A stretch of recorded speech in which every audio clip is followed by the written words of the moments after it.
Yo, let's get it, man. I ain't even set my screen.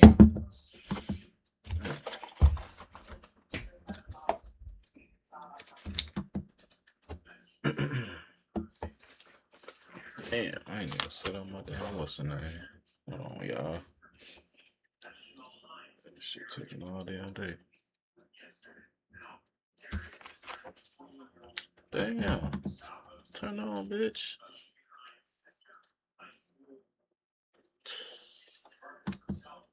My second string on the tweet.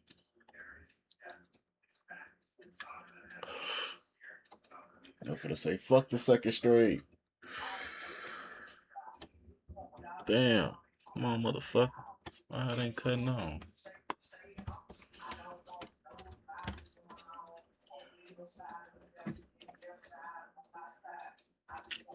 It's bullshit. I should have cut this shit. Should have tested this shit before I went on live. God damn it. My fucking computer don't want to cut on. What the fuck is going on? Oh my God.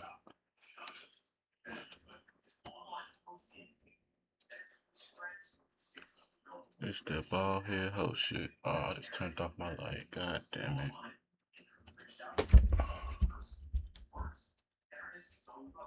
Hold on. Alright. Damn. I gotta reset my shit. Fuck it. I'm just gonna go back on that. Alright, man. Let's get it, y'all. Have a little bit of technical difficulties and shit. Having a little bit of technical difficulties. Hold on. Let me fix this shit real quick. Oh God, bro.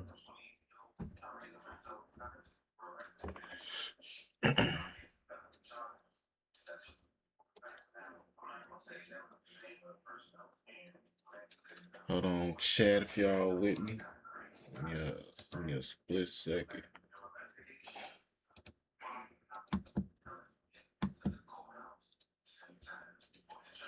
That shit's gonna take. It ain't gonna take no time.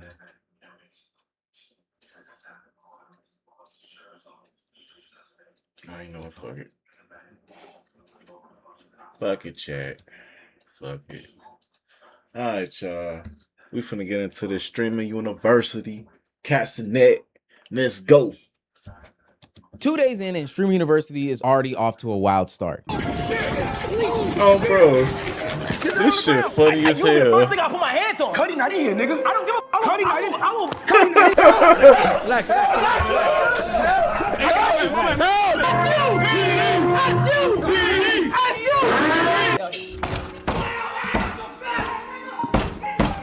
While I'm having a fun time enjoying new streamers be put to the main stage, it's also exposing some really interesting things about the streaming universe as a whole. There are some creators that are understanding the opportunity better than others. Even though they aren't there, DDG and Funny Mike have built watch party audiences that are rivaling some of the viewership of people that are actually on campus. Suburb Baby is using his comedy and quick timing and all the other charismatic things that he has to create storylines that continue throughout the week. But then on the other hand, you have some creators who are chasing one viral clip at a time, believing that getting posted on Twitter is the same as building an audience. And then you have some that really just don't understand nor can handle the moment. Everyone at Streamer University has access to attention, but day 1 and day 2 have showed that only some of them know how to actually control it. If you're new to this and you haven't already, please hit that subscribe button. It's gonna go a long way. Hey, I ain't know shit about Suburb Baby until now. Hey, big ups to him. Oh shit. Wait. Big ups to him, chat. Big ups to him. Bro. I ain't know shit about him until now. That nigga funny as hell, by the way, bro. For the channel. Let me know down below if we need to have watch parties here. There's so much going on, and I want to point y'all in the right direction of who's going the craziest. Now, back into the video. With hundreds of streamers on campus simultaneously streaming all at one time, attempting to introduce themselves, meet larger personalities, and create the moment that will separate them from everyone else, Streamer University is not lacking in content. The best way to describe it is that day 1 and day 2 was an attention free-for-all. From the very first day, it felt much less like a traditional university and more like one massive streaming competition. Everybody had a camera, everybody wanted an introduction, and everyone was searching for the interaction that could put them on the clip pages before the day ended. Some of y'all are gonna be on this channel too, so make sure you do things the right way. But I think one downside of that is that all of this created this environment where there is endless content, endless laughs, endless cries, endless emotion, but very little separation in it all. Being energetic isn't enough because everyone's energetic. Meeting a larger streamer and doing a little collab, dap up, TikTok dance, hey, I'm addicted to you. That's no longer enough because everybody dapped up the bigger streamers and did a little TikTok dance. And that shit ain't cutting it, chat. Bro, that definitely ain't cutting. You gotta go for some more. You gotta do extra more, goddamn it. Even getting a viral moment happening on stream didn't really matter either because in about 2 more minutes, there was gonna be another viral moment from another clip. See, that right there changed the challenge that all these streamers were facing. They didn't need to prove that Streamer University could give them attention. We already understood that. They needed to prove that they could make the attention feel like their own. The creators who stood out weren't necessarily the ones who could create the loudest moment. They were the ones who could give viewers clear reason to recognize their face over and over again. Some did that by creating a format that they could return to. Others did it by creating characters, jokes, and storylines that they could develop throughout the week. Anything of that. Cat! If you do anything, listen to me. Stop trying to. Hey, nah, it was one it was one of them dudes, a Batman. He just came into class like, I don't know, he just got the shit and drunk it and like, leave me the fuck alone, I'm going on somewhere, leave me the fuck alone. I'm like, damn, what the fuck? He just came in a random class and shit. That shit was stupid as hell.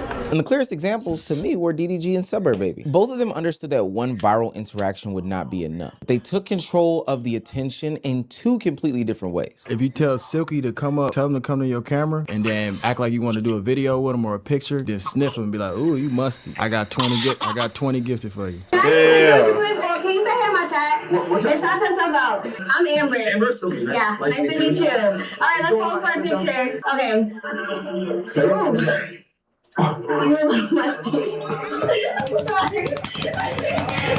For what it's worth, I think what DDG is doing is genius. For 2 that reasons. Is genius. One, he's not treating Streamer University like he's some sort of regular attendee. He's treating it like a producer. Hey, hold on for stopping the video, but that is genius. Hey, just to think about that shit. Like, he ain't even there, but he, you know what I'm saying, making content while he ain't there. That's brilliant, goddammit. That's fucking brilliant. Instead of walking around and hoping something entertaining directly happens to him, DDG has created a watch party where anything can happen across the campus. And ultimately, that becomes a part of his show. Every argument gives him something to react to. Every viral moment becomes another segment. Every awkward interaction becomes discussed by his audience. Every girl that speaks to a guy, he's playing some sort of defense on him. Y'all just laughing and smiling. He's seeing all your teeth and shit. I don't know how I feel about that shit.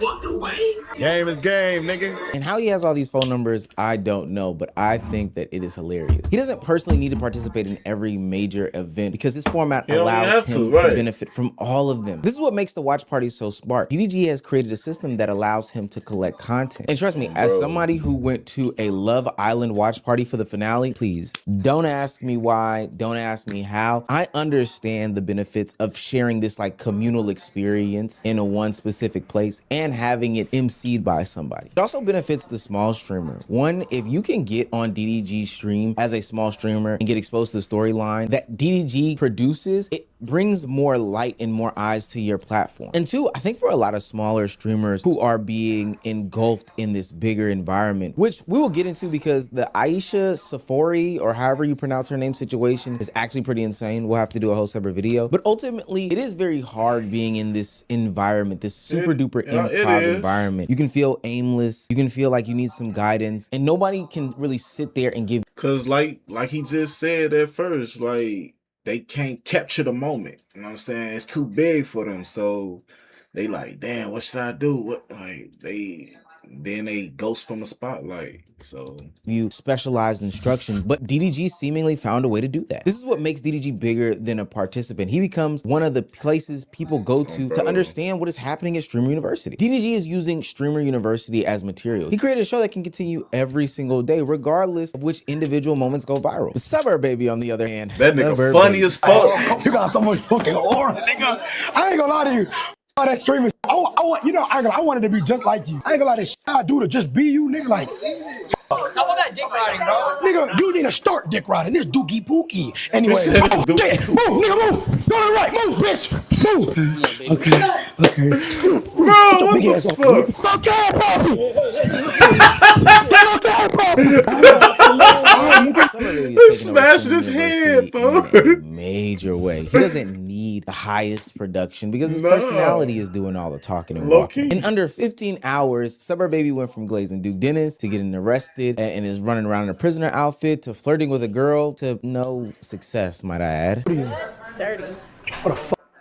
He said no the Dead fuck. ass 30? Yeah. You look good for 30 for sure. Thank you. How old are you? I thought you was 20, 24. I'm a young nigga. You 24? Yeah, I'm young nigga. Oh, you look older than your age, though. I don't.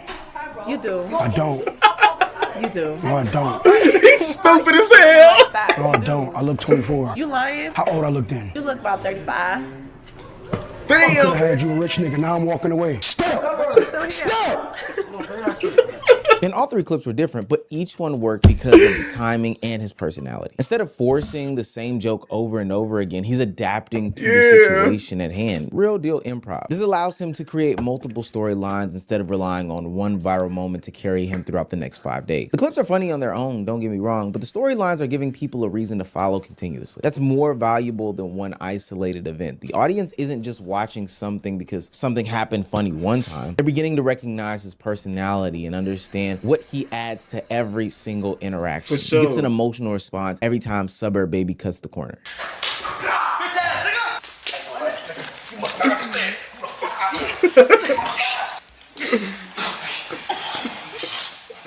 And his content can grow as the event progresses. And just like his content, those numbers can too. Suburb Baby is like somebody who wasn't the biggest streamer in the world before this. You see, before Streamer U, there were some days where he was averaging high 300s, 250s, something like that. Well, back here into May, I mean, it was sub 100 live viewers. But because he has really capitalized on this event, he's pushing 76,000 wows and cows and live viewers. That's insane. And we're only in day 2. And the only reason why he's doing that is because he's turning an event into something viewers feel invested in. DDG built a show around Streamer University, one that he can produce from home. Suburb Baby is building storylines inside of Streamer University. Both are controlling where the audience's attentions are going next. But not every creator seems to understand that part. Some students are acting as if the goal is simply to create the loudest moment or strangest clip possible, or maybe they just don't know what they're doing at all. It has been reported that Golden Ticket winner Straight to the Bank supposedly left Kaisen at Streamer University after feeling like he didn't fit in. He's currently offline and has no VOD or clips up. Now, I don't know the full 100% scope of this, and I don't think that this... He said he went to the bank.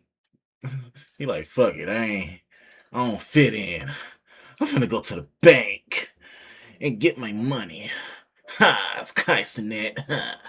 The fuck? Truly verified yet, but if we look at his Twitch account, there may be some validity to it. But we often highlight the plethora of streamers who are trying their hardest and their darndest to take advantage of the moment, and they are succeeding at it. There are still going to be some people who ultimately fall through the cracks, and I think it's through a plethora of different situations. Like I said earlier in the video, I'm gonna make a complete separate video of some of the complaints that Aisha Sophira person gave, because I think that needs a little bit deeper of a dive. Like, I see the big streamers, and honestly, like, I was just watching the way the smaller streamers were trying to like interact with them. Like, everyone's just trying to make this the best that they can. Like, the smaller streamers are just so limited because all they're doing is supporting the bigger people and making their streams better. But ultimately what I got from it is that there is a lot of sauce. Shit, all I hear is a bunch of crying. I'm not in the spotlight. Shut the fuck up and just dive into it.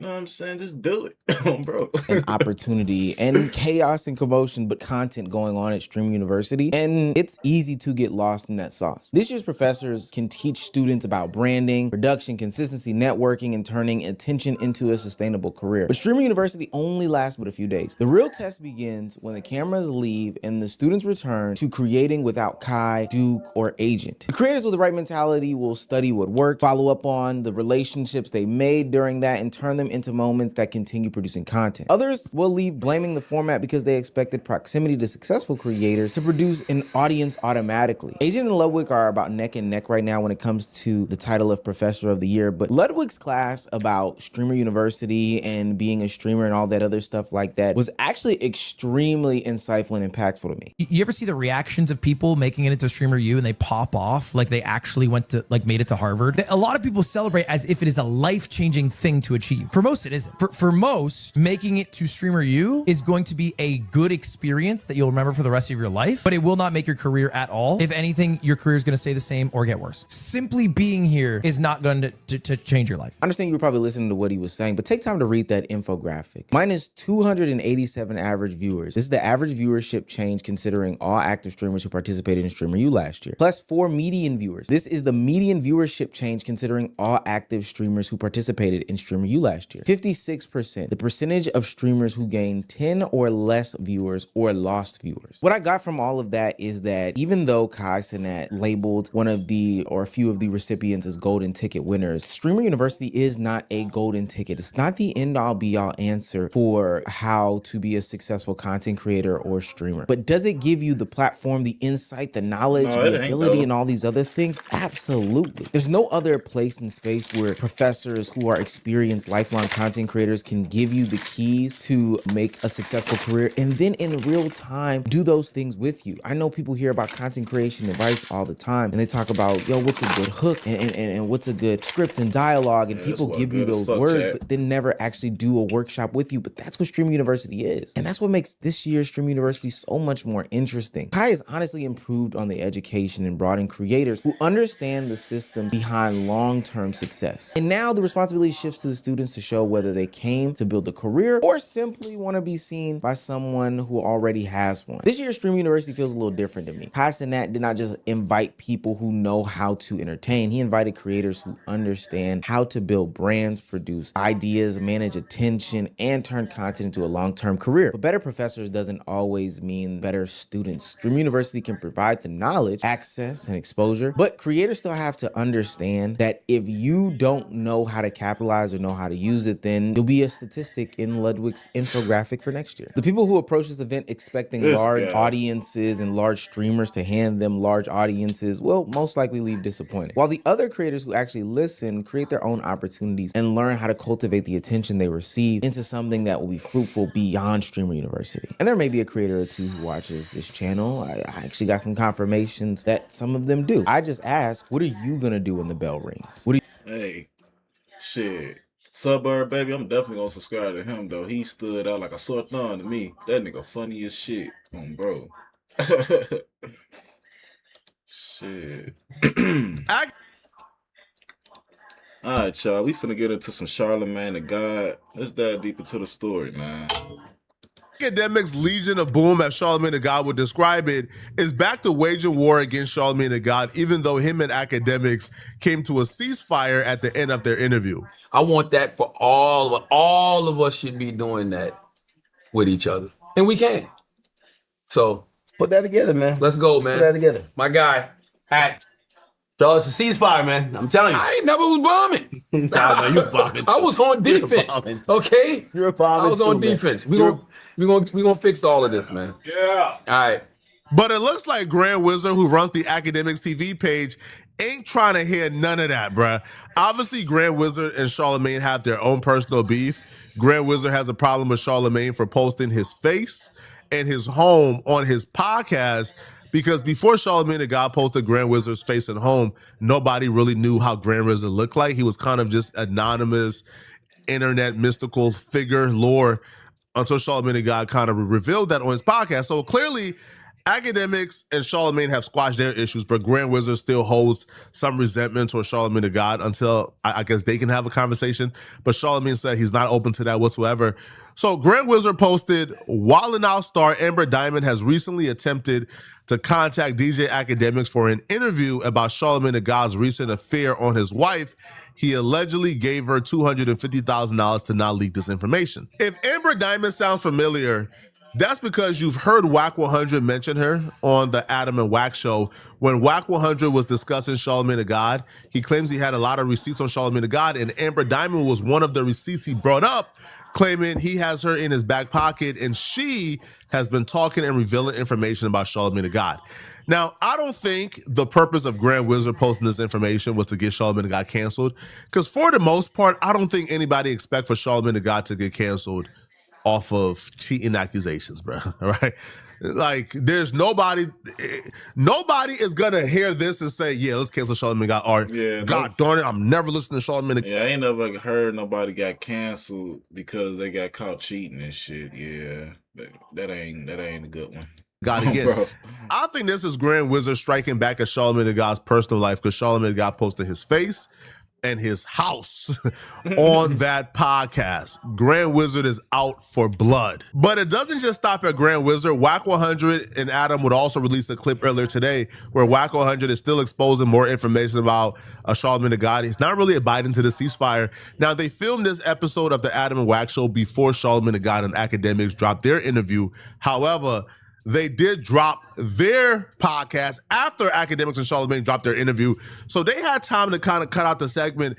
So if they left the segment in there, maybe they're just not abiding by the ceasefire and they're still committed to exposing Charlamagne the God. But before we touch on exactly what Wack 100 had to say, I want to rewind real quick and go back to that Academics and Charlamagne the God interview, because Charlamagne the God does address like Wack 100 and other people connected to Academics jumping him. But listen, we've all done that to each other. We've all grown together in this business. I've known Joe for 20 plus years. Like, the first time I met Joe was in Columbia, South Carolina, because he got family in Sumter. He came to the radio station I was working at, Hot 103.9, and we went bowling and all types of dumb afterwards and went to the club. Like that's I know him in a real way. So it's like those conversations, things like that can be, I feel like can be repaired if we need them to be repaired. If not, we all good. We go on about our merry way, because the reality is none of us need each other.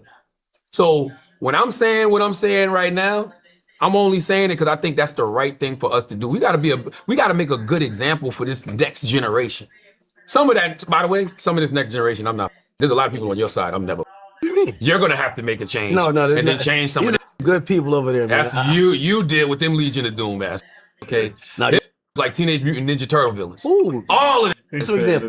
Rocksteadies, Bebop. This is the example. Go look at Teenage Mutant Ninja Turtle villains, and you're gonna be like, yeah, that dude look like my man. Okay, you got a lot of them over there. They all jumped me this week. Flacco and them? They all jumped me this week. You're gonna have to. Flacco, good guy. But by the way, as you evolve, listen.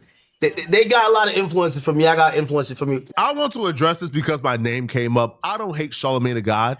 Charlamagne the God is one of my 5 media idols. Is Academics, is Charlamagne the God #2, Dama's Live #3, Relatable Oddball #4, and Kid Fury #5. So I got love for Charlamagne the God. Yo, if Charlamagne the God is a part of a viral story, if he's involved in this feud with Academics TV and Academics, I'm gonna cover every update and every detail of that story.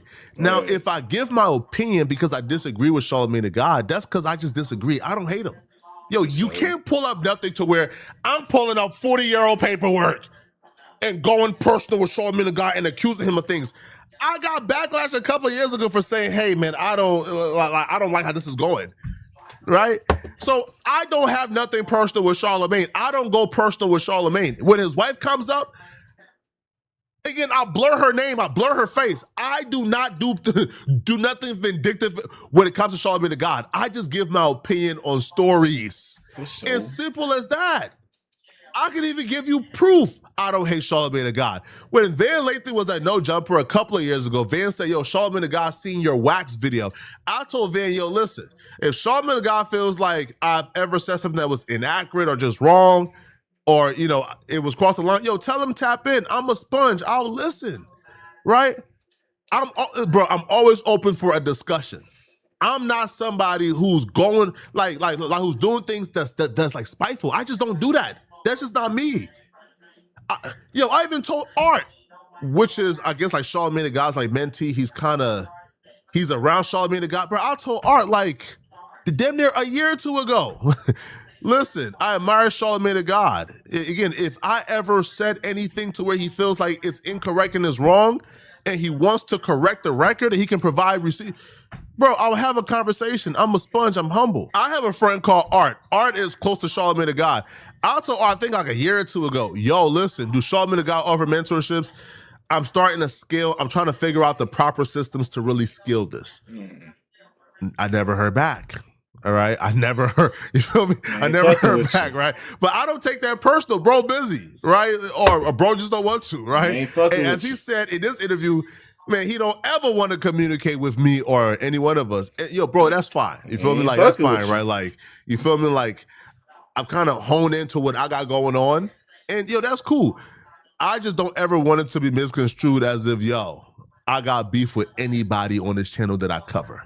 If you're not a white supremacist, again, if you're not a white supremacist, I ain't got no beef with you, homie. It's simple as that. Now, I understand because, yo, I even fall into that trap as well to where I see certain people giving like kind of like just bad faith commentary about me, and I also get kind of salty as well and kind of say, I don't rock with you. So I understand it's a part of the game, but again, if Charlamagne by chance even hears this, I don't even want him to interpret whatever I got going on as personal, bro. I'm covering stories that are in the media. As simple as that. And if you ever want to tap in and have a conversation, tap in and have a conversation. But it's not personal, bro. All right? It's simple as that. Now, Wack 100 was on the admin. Now, what Wack about to do, this is personal. Right? What Wack is doing to you is personal. You're always doing something personal. I'm just covering media, bro. Okay, so Wack went on an Adam and Wack show. Now, Wack is claiming that Charlamagne the God is scared of him and is panicking about the information that he has. For too long. I know this. I ain't got nothing against Charlamagne. But shit, if it's on, then it's on. Like Donkey Kong. Tyler Perry, I got all kind of shit. Right? They're watching us. And by the time I leave here, okay, you guys said this, you got to also add this. I swear I can show you my phone, bro. And it's coming. And then, dude, you got to remember, Charlamagne was living in Wendy Williams' ex-husband's condo in Fort Lee. So he know why he was put up out of there. You get what I'm saying? He knows. Jay-Z shit, his content is coming too. You know what I'm saying? About Jay-Z. Hell, I mean, about him and Charlamagne. So Jay-Z's an op too now just because Jay-Z is a grand op. Nah, I don't think Jay-Z's a op, but I'm just saying, bro. You're ready to expose him. No, I'm saying there's exposing shit that went on, how it went on. And they say my man Kwame Brown got all, Kwame, holla at me. They say Kwame got the shit. Lenny on the line say Kev's baby mama Sharina wanted to sleep with Wax, so that's why Kev hating, but that's not true. Look, it's coming.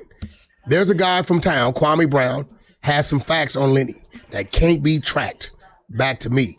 If you want to go full on, he's the next step. So it's they sending me the shit. What kind of Jay-Z lore you got?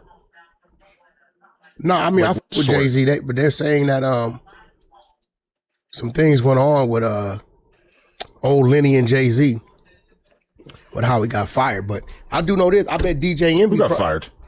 Charlamagne didn't get fired. Charlamagne ended up getting fired. He was working up at You're talking Wendy about Williams. Wendy Williamson. That's like forever ago. Yeah, but it was some shit behind it, and that's where Wendy Williams' ex-husband comes in. So he knows more about why Charlamagne was fired. What you mean? He was like in the building. Okay. He knows all. But I'm gonna sit back and I'm gonna let Act run his play. You know, I'm just letting bro know I got your back. And they just text me and said, bro, them nukes you was firing, you know, those mentions, God dude wanted to like wave a white flag. They just text me while I was out there. It's interesting though, because when Charlamagne does his academics responses on Brilliant Idiots, he doesn't mention you.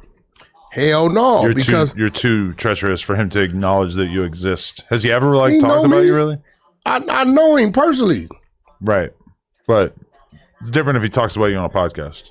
That like I don't think legitimizes you. he's not gonna do that. They want to put you in like the Alex Jones box. Hey, hold on though. My fault for stopping the video, but Wack be knowing all type of shit. He just know all details to everybody's shit. Like, how do he know all like everybody's shit? What's going on about everybody else's shit, man? Like for real, Wack know he got receipts. Everything. Like, you don't, hey, Wack is a motherfucker you don't want to argue with. Like, you don't want to be, you know what I'm saying? Like, you gotta bring your receipts too if we fucking, like, you know what I'm saying? Fuck with somebody like Wack, though. Real shit. Swear you're this like crazy conspiracy theorist and anything you say can't be trusted. Nah, he ain't gonna put me over there because all the shit that I'm saying is what's triggering him to say, hey, we don't want no problem. Look. Do I like how far this has gotten? No. Right? I wish it don't get personal. But, yo, despite what y'all think about Wack, Wack is a really loyal dude. Like, Wack is a really, really, really loyal dude.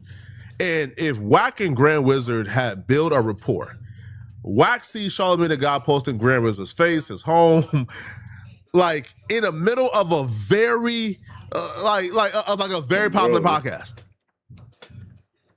Wack feels offended for Grand Wizard. He got an affinity, a love for Grand Wizard. And I think even Wack told like academics during like that live stream, yeah, but he gonna have to squash the beef with Grand too before I stop. Right? So Wack is being loyal to Grand. And I think Charlamagne the God has to take at least some accountability for it. Now, I understand Charlamagne saying, hey, bruh, he striked at me, I strike back, what's going on? True. But academics kind of offers you the opportunities. Hey, bro, let's just squash the beef with everybody and let's move on. Like, let's just all just hop on the phone, squash it, and move on. And Charlamagne the God is the one who rejected that. So if you rejected it, then in Grand's mind, it's still war and it's still on. And if Grand is still saying it's still war, Wack is saying, I'm riding with Grand. Grand's my dude, so now it's still on. And now we're having this. Oh, bro. Now we're having the Amber Diamond thing. You feel me? Like, it doesn't need to go to this level. It's chaos. It could be squashed like this. I don't know why Charlamagne the God is refusing to, bro, just hop on the phone with Grand, fix the issues, move on. It's not that deep at all, bro. But y'all let me know. Obviously, shit, he want the smoke. Shit, he ain't backing down from it. Shit, he want that shit. Oh, bro.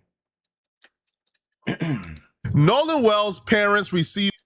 Oh yeah, we definitely finna get into this Nolan Wells shit, man. This case right here got me just tripped out for real, y'all. Let's get into it. A warning from the former Mississippi judge after the GPS data and the audio from the boat got released. Much like everything else that have came out regarding Nolan Wells, each and every detail just leaves us with more questions. And the GPS data and the audio from the boat is no different. The audio and GPS data created more questions for us than answered questions for us. We have some new information on the Nolan Wells case. CBS News got a hold of the boat GPS. When I was putting together the timeline and piecing it together, there were two things that stuck out to me. One was there were several trips back and forth, and two, there is an hour and 13-minute time gap, and I'm going to talk to you about it. So first, at 9:56 a.m., the boat leaves the original dock. It arrives at Horn Island at 11:14. So at around 4 o'clock, there is a call to the Coast Guard about the boat. NBC News got a hold of it. Here's a quick snippet. This is the only little snippet I can find. We're sinking. Can y'all please come? And is everybody on board in good health otherwise? Yeah, everybody's on board. Everybody's on board. So does that mean Nolan? Listen, I don't lack complete self-awareness. Maybe it's a product of us just being super hypercritical of everything because of the obvious and blatant lies that have already been told to us. But whenever something new comes out in this case, it's always something sketchy. It's always sus. It always creates more questions than answers. Yeah. Now, them saying everybody is on board is not an admission that Nolan Wells was on board. They could have very well just been talking about whoever was on board. Facts. But still in all, again, it's just a pattern. Whenever something new comes out, is always something sketchy.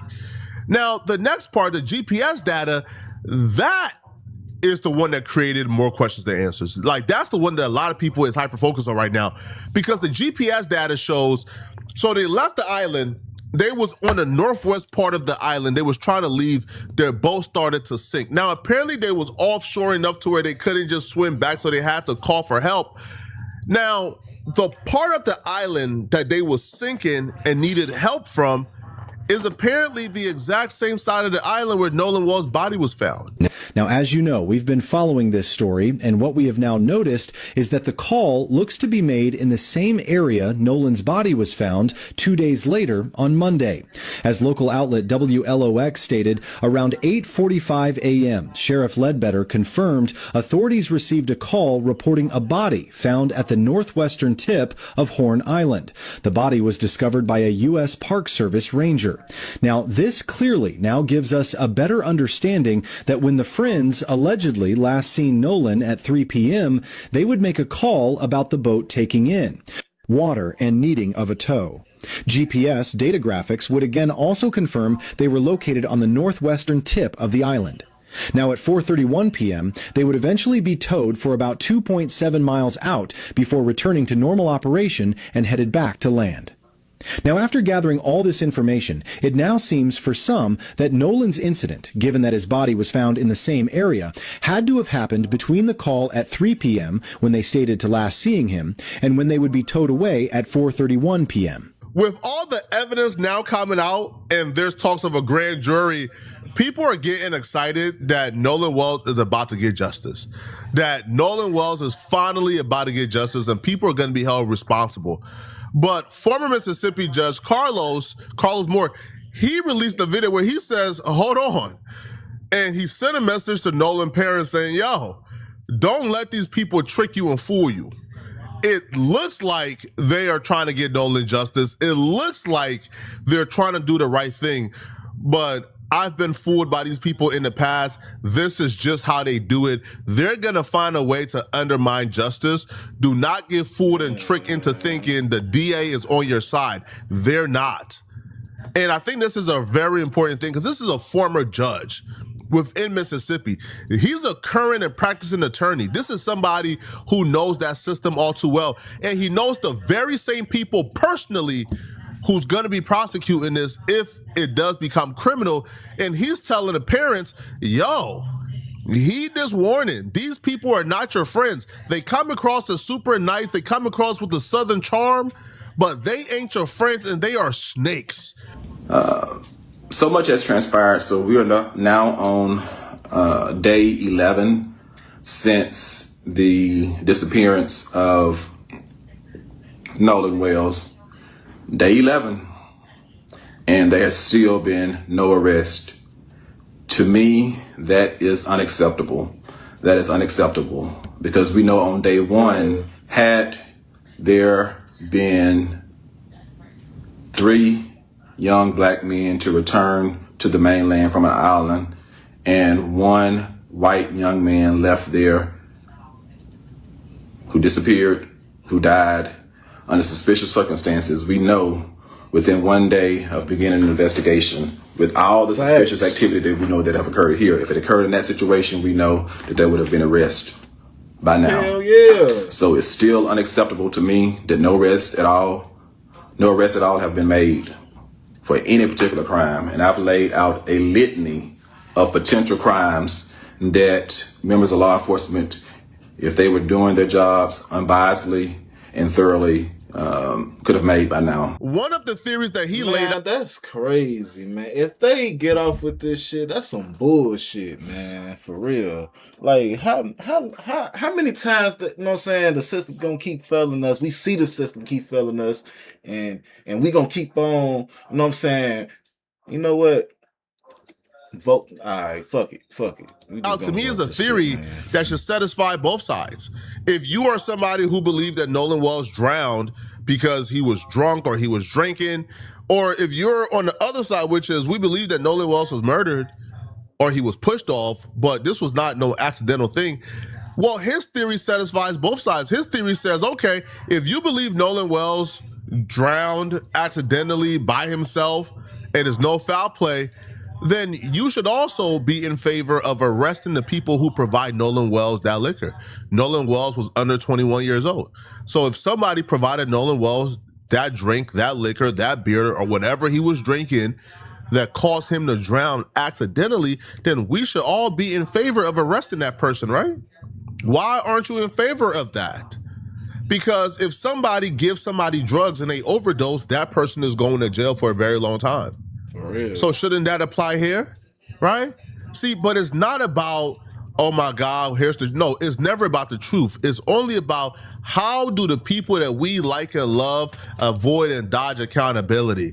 Because if they were all for the truth, even if they believe that Nolan Wells accidentally drowned, then you should be pro going and arresting the people responsible for providing the liquor. Either way, arrest should be happening. Because I don't play. School had recess. I do not play. I don't even play the radio. Those folks know me. They know me well. And if I say it, I mean it. And so I see today, not only did she had announced earlier this week that she was going to work with, or was working with the Jackson County Sheriff's Department, she met with the family and their counsel and gave them an update and told them that she will be presenting all of the evidence to a Jackson County grand jury. That is a step in the right direction. But is it a step in the right direction because we had to call her hand? Had she planned to do that all alone? I had the unfortunate experience of meeting the DA, McGrath, back in 2019 when I was a partner with the Cochran firm. And Toussaint Diamond Sims was killed by a Morris Point Police Department officer on August the 8th, 2019. It was caught on video. There were several witnesses that said that young man had nothing in his hands when he was shot 5 times in the back by that Morris Point cop. 5 times in the back, nothing in his hands. DA McGrath presented all that evidence, overwhelming evidence, and she still could not secure an indictment of that officer in Jackson County. Wow. So before everybody goes and starts singing her praises, let's make sure she's not going to do another sham presentation to the grand jury. And we know that you can present things to various grand juries until you get an indictment. I found out by watching Carlos That's crazy. that when the DA said that they was bringing this case to the grand jury, that was apparently a sleight of hand because she was not electing to do it. This was not a choice. Apparently, this is just protocol. This is just this is what they are supposed to do. This is a requirement. If somebody dies and the cause of death is unknown, it goes to the grand jury automatically. You guys have to present the cause of death to the grand jury automatically. Hey, we think he drowned. Here's the evidence. So it's not presenting the case to the grand jury, it's what they present within the grand jury. If she's gonna come to the grand jury and say, yeah, he drowned, here's the evidence that he drowned, and then the grand jury says, okay, he drowned, there's really no criminal matter here, they're gonna come back and say, see, the grand jury said no, it's how you present to the grand jury. Like he said, she met with black leaders, she met with activists, and she sold them a dream of how she's about to be fair and impartial and present all the evidence to the grand jury. Man, she got to that grand jury and said, hey man, it's self-defense, right? So, yo, what they're doing with the parents, they're hoodwinking the parents. They're running circles around them. And I love the fact that he's warning them now so they don't get disappointed. Because her bringing this to a grand jury was not her choice. This is a requirement. But a lot of us got fooled into thinking, oh my God, they taking it seriously. No, they're not taking it seriously, bruh. Hey, nah, real shit though, my bad for stopping the video, but this shit right here, like, the system, you know what I'm saying, fucked up. Like, I ain't even got no kids, but this shit right here make me like, man, Joe, I'm glad I don't got kids right now. Something like, this world fucked up, bro. For real. This shit real fucked up and sad. I don't think their goal is to get justice for no. Their goal is to make sure the public pressure is gone. The backlash is gone. They want to get over this as fast as possible. It's mighty funny that the regular saying is you can indict a ham sandwich. With all that evidence, after someone was killed in 2019, and I happened to represent the family at that time as a partner in the Cochran firm, And I met with her as well as the family, similar to what happened today. So I've been through that process with her. She will offer you sweet tea. She's a nice, good Southern belle. But can she get you justice? We're not going to sleep on you, Angel, excuse me. We're not going to sleep on you. This time, we expect you to present the evidence in a manner like you present it in other situations, that you can secure an indictment or indictments. I do know you don't have to be indicted for anything to be arrested. All of this evidence is out there now. It should have been presented to a judge by now. Some of it for probable cause to make some arrest. Some of it to get the search warrants. I am not about any dilatory tactics.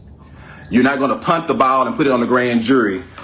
Certain folks need to be arrested now if there's so much evidence. I told you, I know these folks and I know how they operate. Don't let their kindness, don't let them kill you with kindness. We are going to keep our feet on their necks. Bro. We're going to keep our feet on their necks. We're going to keep applying pressure because it's what pressure brings results. Pressure bursts pipes. I 100% agree. I'm not Hell looking yeah. forward to this grand jury at all because I already understand what kind of trickery and mastery they're about to do. As simple as that, bro. Right? They're about to do a lot of trickery and mastery here. See, before I found out this information, I thought, oh my God, they finally taking it seriously. And they presented it to the family as if they were taking it seriously. But this grand jury is just simply a requirement. They're just simply going through the motions to get this done, to get it over with, right? To get us to stop talking about it and move on. As simple as that. That's their only concern. They don't care about Nolan Wells dying.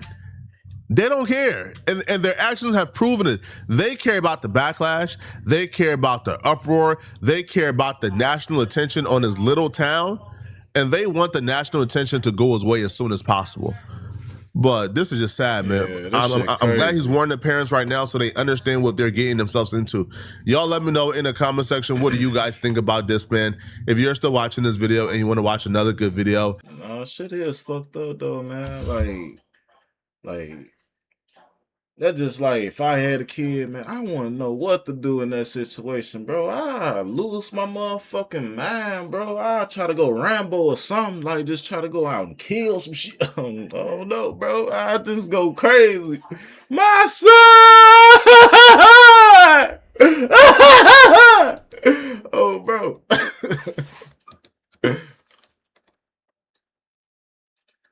I don't think anybody. Shit, man. We gonna dive into this NBA YoungBoy, you know what I'm saying, situation. Let's get into it, man. Nobody saw or could predict how bad this NBA YoungBoy and Gilly beef would have gotten, but it's really bad. Like, it's terrible. If you would have told me in 2023 that NBA YoungBoy would have went from asking this question during his Gilly interview to where they're at right now, I would have told you you're crazy and you done lost your mind. I'm done with you. Hey, how you feel about life today? How I feel about life today, just to be honest with you, bro, it's difficult. You know, I just lost my son. You know what I'm saying? Yeah. So you know, I appreciate that. I struggle every day. You know what I mean? My son was a year older than you. You know what I'm saying? So I struggle every day.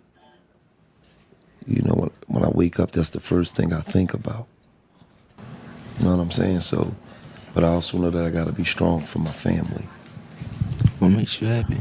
What makes me happy is knowing the fact that out of the history of my motherfucking family life, I was the nigga that did it. I was the nigga that said, no, the next generation ain't gonna be fucked up. Cause I'm leaving something. Feel me? That's what make me happy at this age. You know what I mean? Other than that, man, you know, when you get to a certain age, it don't even be about you no more. Run all business on business to out like they should dance. Had thought about killing, get it, but that ain't killing about his son. I got men's on men's. Go tell my ops I already done Going from talking about that man's son and what makes him happy and the struggle. Bro, y'all just sitting there talking like, you know what I'm saying, vibing, you know what I'm saying? Like, what the fuck?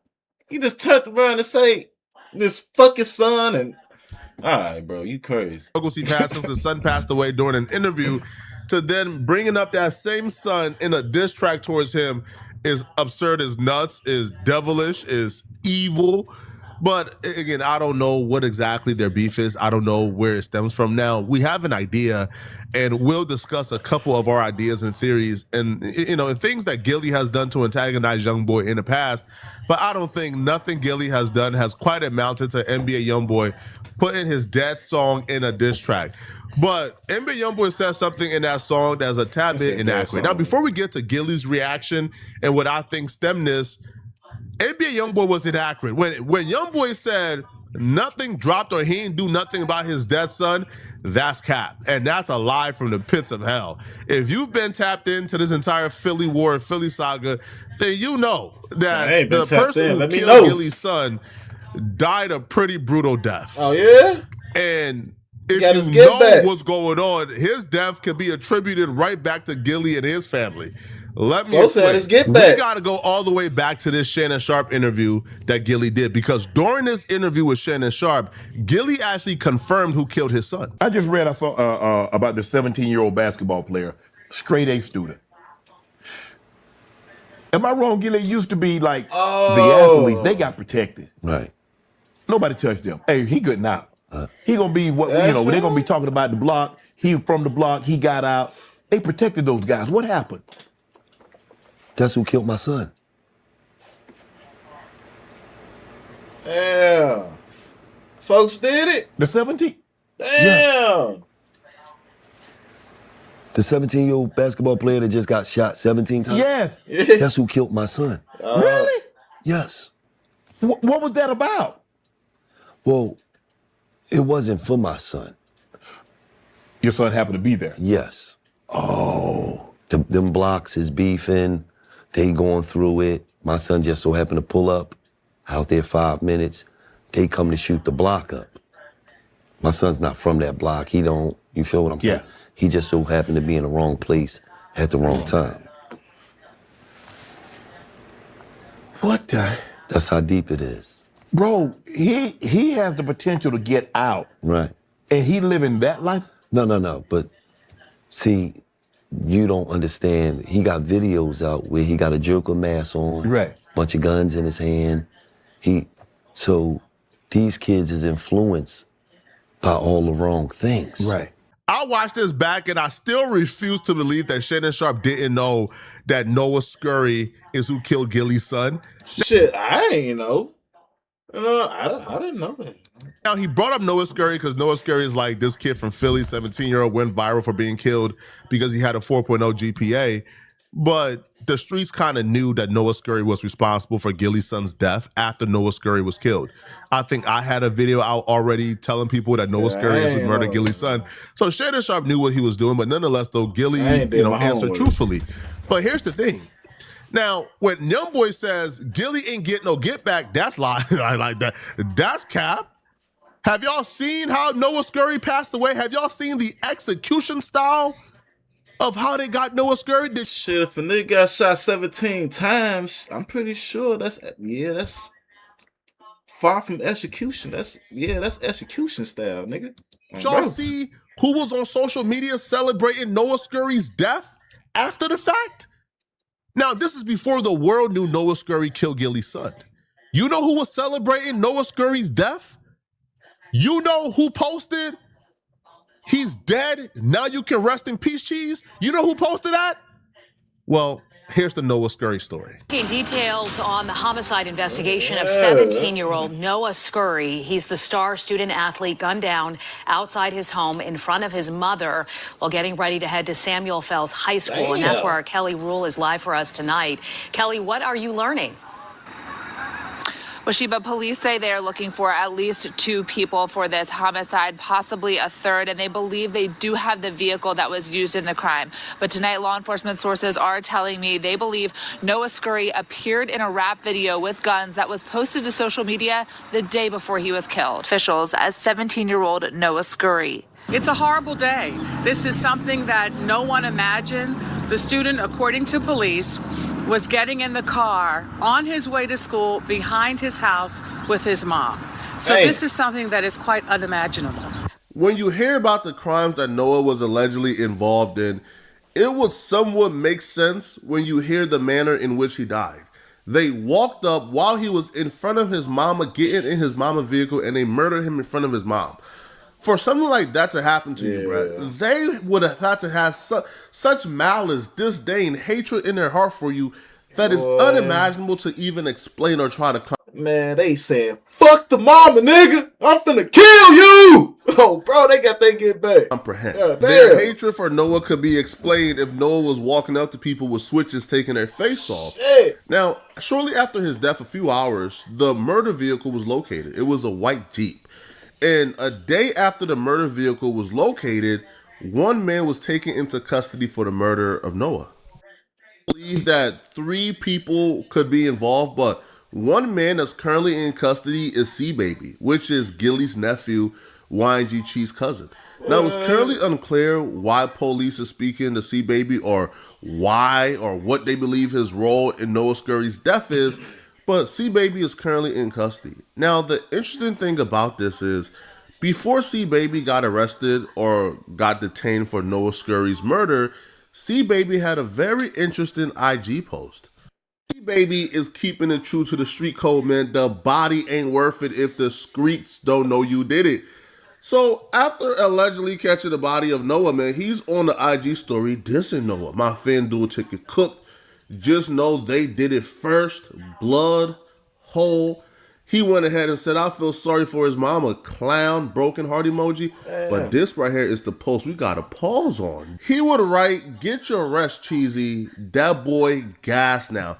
Confirming they smoked Noah Scurry because Noah Scurry was responsible for the death of YG Cheese. But it gets more self-incriminating, people. See, the song he used, Intro by Lil Durk, it had some very incriminating lyrics.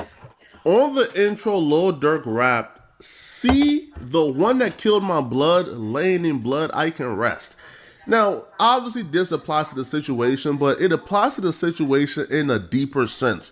There was a video going around of Noah Scurry laying in blood as his mama is over him hugging him.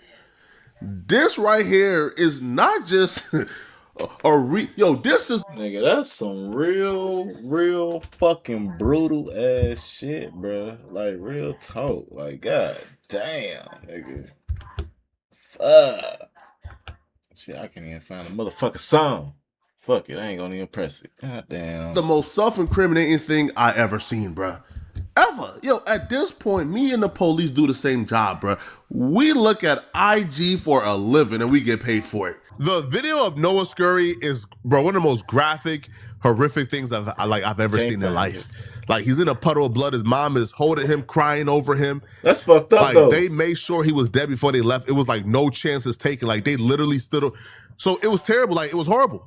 Now, if Gilly's nephew is posting this minutes after he was shot and killed, then obviously we know what's up. Now, there's a whole breakdown of who killed Noah Scurry, who did it, who they affiliated with.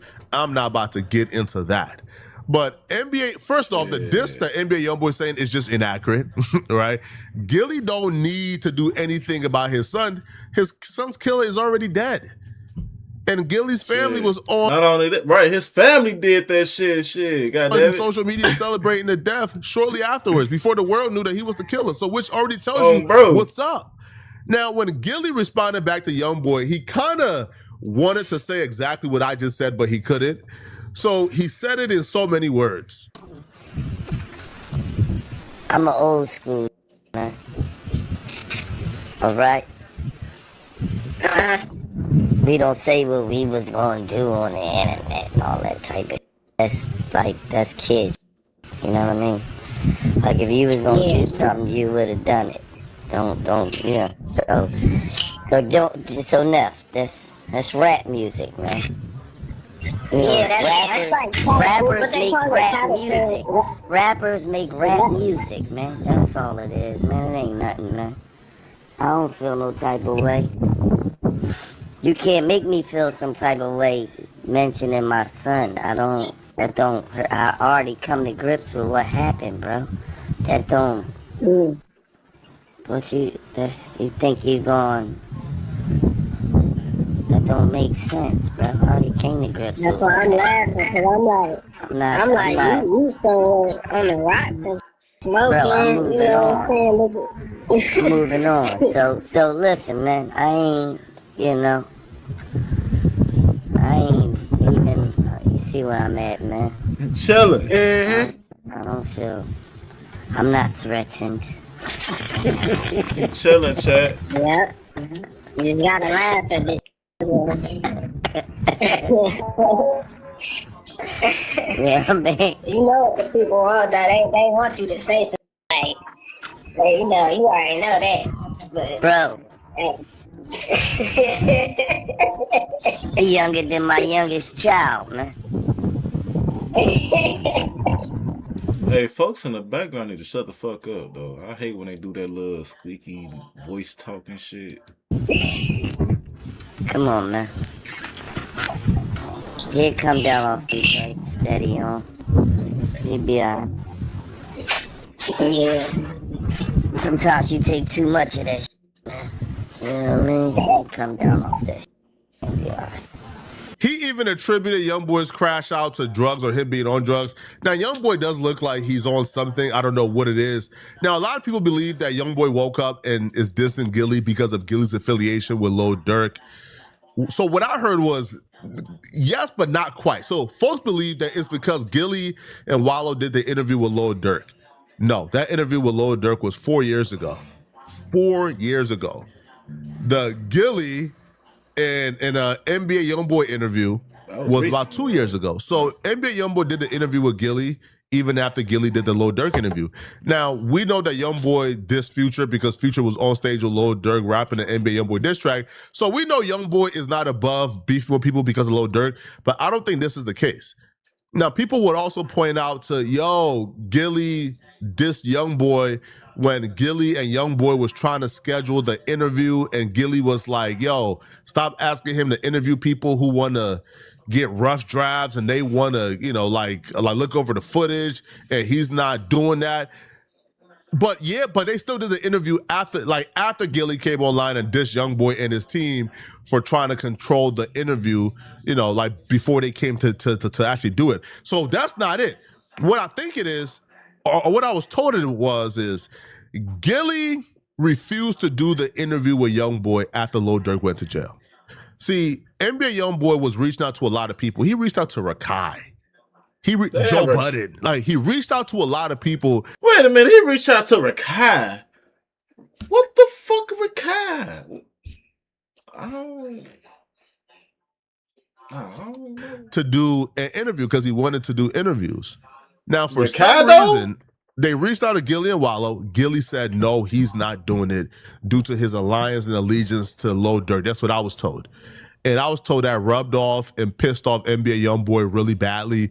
And, and that's why he's now on his warpath with Gilly. He hates him because he believes that Gilly picked a side, even though Gilly interviewed both of them. But right now that Lil Durk is locked up, facing life in prison, Gilly just felt like, I don't know, a YoungBoy interview right now would be, a little egregious or picking sides. You know what? You know what I'm saying? Rakai would probably, would help him though. You know what I'm saying? I don't know. Like Rakai, he not no interview though. I don't think no interview. Because he really rock with Lil Durk. But y'all let me know in the comment section what y'all think about this, man. What's your thoughts? Okay. Who do you guys think is right or wrong in this situation? Yeah, motherfucking YoungBoy tweaking though. He just motherfucking crashing out on everybody bro. He don't give a fuck. He got out of jail, just don't give a fuck no more, y'all. Real shit. This new Hey y'all, we got some more update on Boosie, man. Let's dive deep into the story, man. Boosie lawsuit is really terrible, and it exposed a lot of terrifying things about our own government. Boosie and our government are probably two subjects you never thought would collide.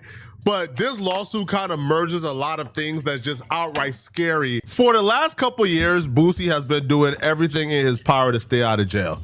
Bro been contacting witch doctors. Bro been asking fans to pray for him. Bro been begging Trump on Twitter. Bro been doing everything possible.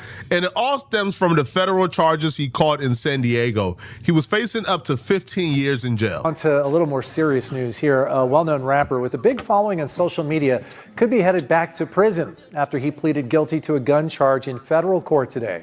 Boosie was arrested during a traffic stop here in San Diego 2 years ago. CBS 8's Kelly Hesdahl joins us live downtown. Kelly, you were in the courtroom. You also spoke to Boosie. What can you tell us? That's right, and his legal name is Torrance Hatch. Now, a lot of times defendants don't really want to talk to us if they're still going through court proceedings, but he was fine with it. He says he accepts responsibility for what happened, and he's ready to move forward. I want to put it behind me. I want to get it behind me and get on with my life. You know, it's a lot of things this case has stopped me from doing, traveling all across the world, making. So I just want to get it over with, and, you know, accept my guilty plea. I'm ready to get over with. Anything you want to say to your fans? Badass. Just say a prayer for me. I just need prayer. I don't need nothing else. Yeah.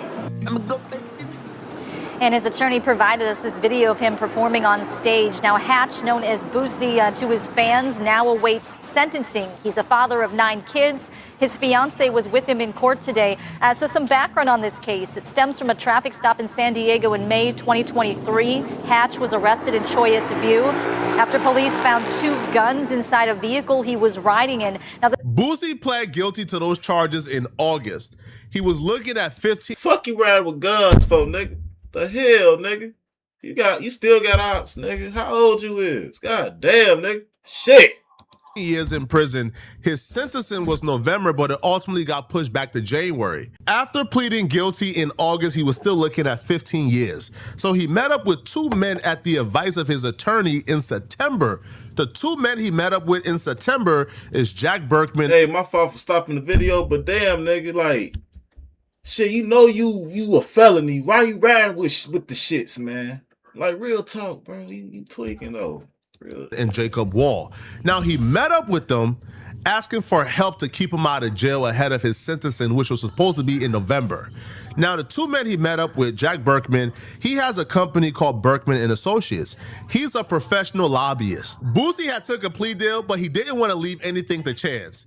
He didn't want to go to court and the judge give him 15 years. So he met up with these dudes to ask for their help to keep him out of jail. How could they do that? Well, he got a Fed case. These dudes promised Boosie they will go to Trump and they will ask Trump to pardon Boosie, and Trump will pardon Boosie. The reason they were so confident they could keep Boosie out of jail is because it's a wide open secret by now that Donald Trump receives money to pardon people, but he's not just receiving anybody's money. Like you just can't walk up to Donald Trump and say, hey, bro, here's my money, pardon me.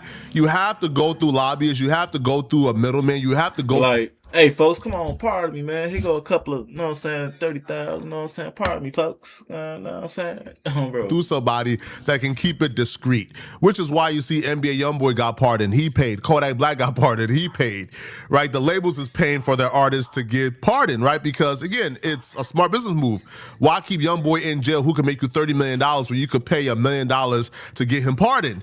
So it's an open secret. Donald Trump is pardoning people for money, but you have to go through a middleman, and the middleman are people like Berkman and Associates. So guys, there was some reporting in the first term about how at the end of it, Trump had this like pay to play scheme where if you could find a way to give him some money, then he would find a way to pardon the people that you want him to pardon. There was connections between like a bunch of rappers have this agent and those agents have connections to Ivanka or Jared Kushner.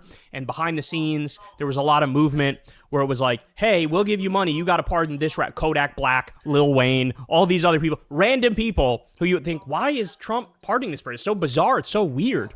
Well, it's because all he cares about is the money. He is deeply, deeply corrupt. It is insane how corrupt he is. So there was reporting on that in the first term, right? And in the second term, once a week or once every other week, you hear this story of Trump pardoning somebody, and you're like, he pardoned who? He pardoned who? What are we talking about here? Never mind the, 1,200 January 6th rioters. Like over 400 of them were violent criminals. Over 100 of them assaulted cops. Pardons them, doesn't care. Because he wants you to know, if you commit a crime for him, it's not really a crime. I got your back, right? But that's just one example. You've seen the many examples. So we got some new ones for you. Ready? Trump has pardoned Paul Walzak 3 weeks after Paul's mother attended a $1 million per person Trump fundraiser. Oh, this gets worse, y'all. This gets worse. Ready? This guy went to jail for screwing over nurses and doctors at his nursing homes, taking $10 million from their paychecks to buy a yacht. You look up and there's somebody who committed a Ponzi scheme being pardoned almost every day by Trump because they got money to do it. So they've been doing it in their community. It's just reaching hip hop. Now, the reason why Boosie went with Berkman and Associates is because his lawyer have had several clients that they helped get pardoned.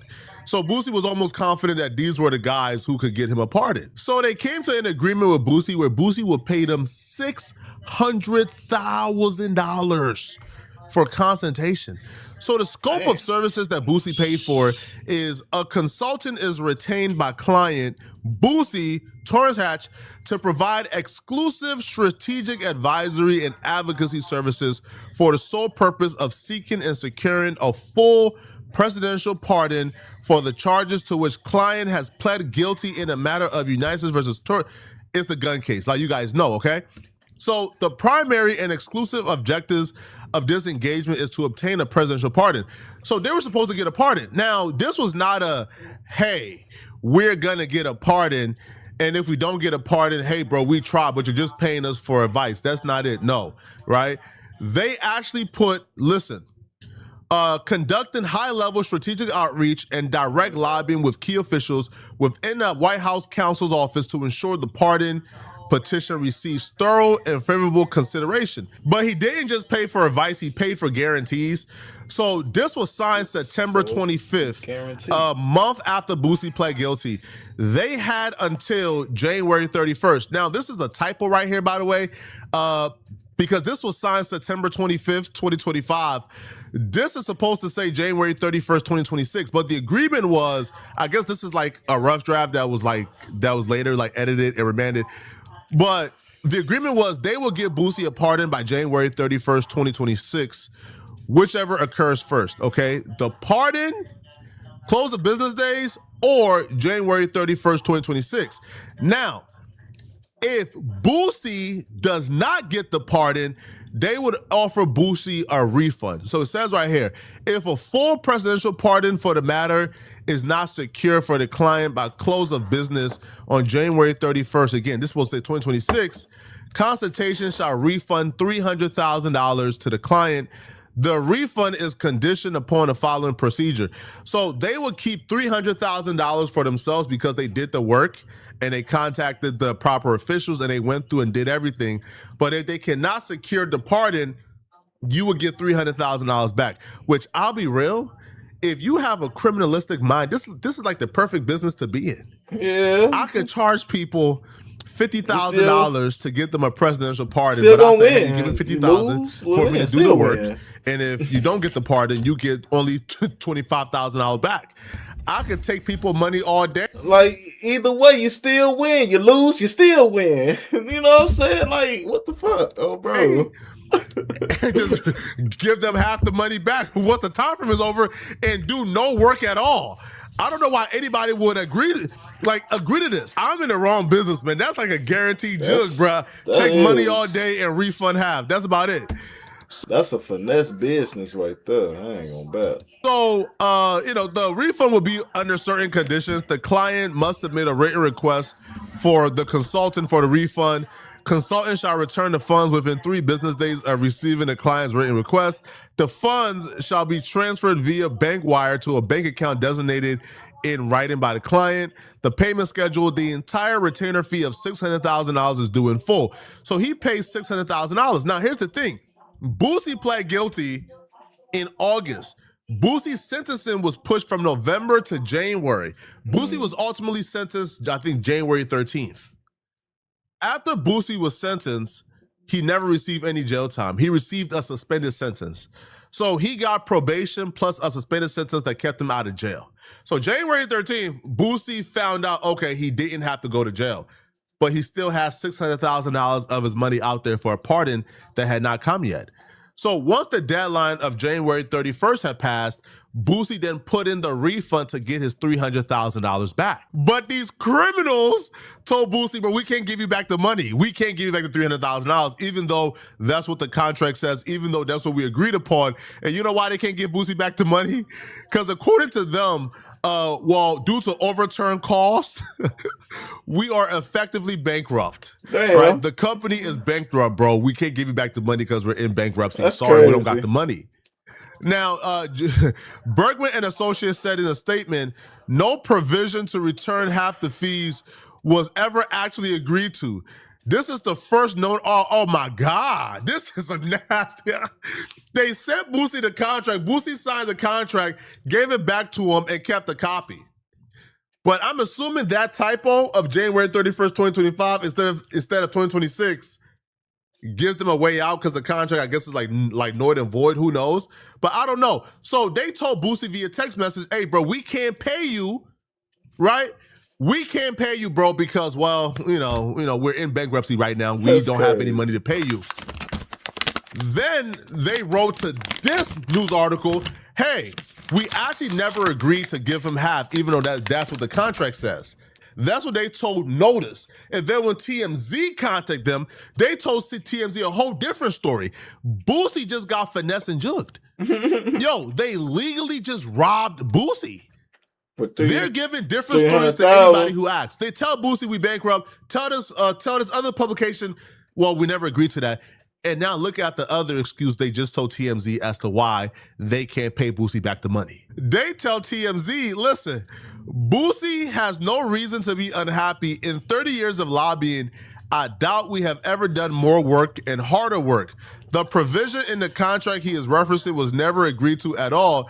The other factor is that Boosie's quest for a pardon was made much tougher by an arrest for an alleged crime of violence in Texas earlier this year. We tried very, very, very hard. They're saying, I ain't gonna bet though. Boosie still looked the same when he was younger. Like, it ain't really no difference, or it's just me. I don't know. What y'all think, Chad? Caught another case. But here's the problem. They were supposed to give Boosie this pardon January 31st, 2026. Boosie got arrested last month in May. Boosie got arrested in May for the incident in Texas, like in Houston. So how are you supposed to get a pardon in January, but you're saying you couldn't get the pardon in January for something Boosie did in May of this year? Are you dumb? Now, when Boosie heard that, bro, Boosie, he lost his mind on Twitter. Boosie went crazy. Boosie goes, Jack, shut your lying up. Talking about this stuff in Houston messed up the party. You were sued in March. This happened at the end of May. Don't start lying now. I gave you 3 months to send my money back. You told me, or talking about Trump signed the pardon, got me running around a damn house jumping, saying you just talked to the president, you played with the wrong one. Yo, this man told Boosie, hey, bro, I just talked to Trump. He's signing the pardon. Congratulations, bro. You not going to jail. Boosie running up the route, jumping around. Yes, we did. That's crazy. Only for him to find out it was all cap. That's fucked up. You play with the wrong one. I'm suing y'all in federal court now. Ponzi scheme out the non-victims y'all got this year. I was the wrong one. Oh my God, bro. Yo, listen, man. Damn, yo, Boosie. These things is kind of harder to, first off, it's terrifying and it's scary to figure out that any criminal could just pay for a pardon. Now, I don't think the money was enough. What I heard, these pardons is going for like a meal at the lowest. A meal ticket. Like, and a meal is cause you cool with the family. Like, you friends with Trump, you pay a meal. But if he don't know you, bro, I heard it's like 2, 3, 4, 5. It's like 5 up. So the $600,000 to me was a quick jug for him, bro. Like, they wasn't getting a pardon. right, for $600,000. All right, it's not. But Trump not $5 million. God damn, nigga. pardoning you for $500,000. Sorry. So to me, like, this is what the jug was about. Okay, the jug was about this. But y'all let me know in the comment section, man. What do you guys think about this? Okay, if you guys. Hard part about this, man, is because you're dealing with business people, you can't do what you're known to do. If this was a promoter that took $600,000 from Boosie is grabbing his blick, got 100 surdies, 100 goons, and they going to get that money back. Get his ass. But with this, it's going to be slow. Boosie is probably going to pay more than $300,000 to get the $300,000 back. Y'all let me know in the comment section. Goddamn, Boosie badass. Oh, yeah, love going to jail. Nah.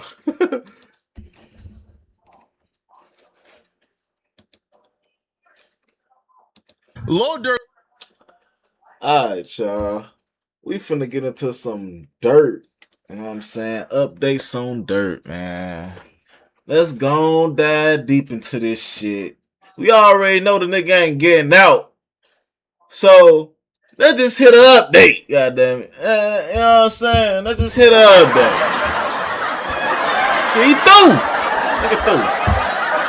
They're going to be home in about 6 weeks, man. That's my prediction. About 6 weeks, they're going to release Lil Durk from jail, man. The prosecutors done effed up badly, and even the judge is saying it.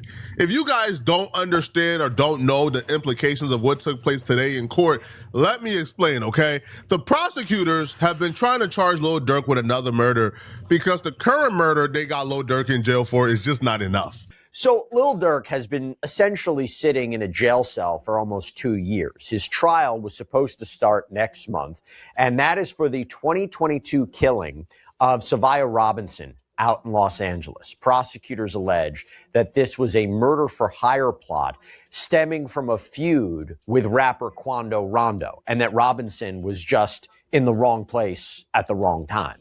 But then, what was it, less than 3 months before trial?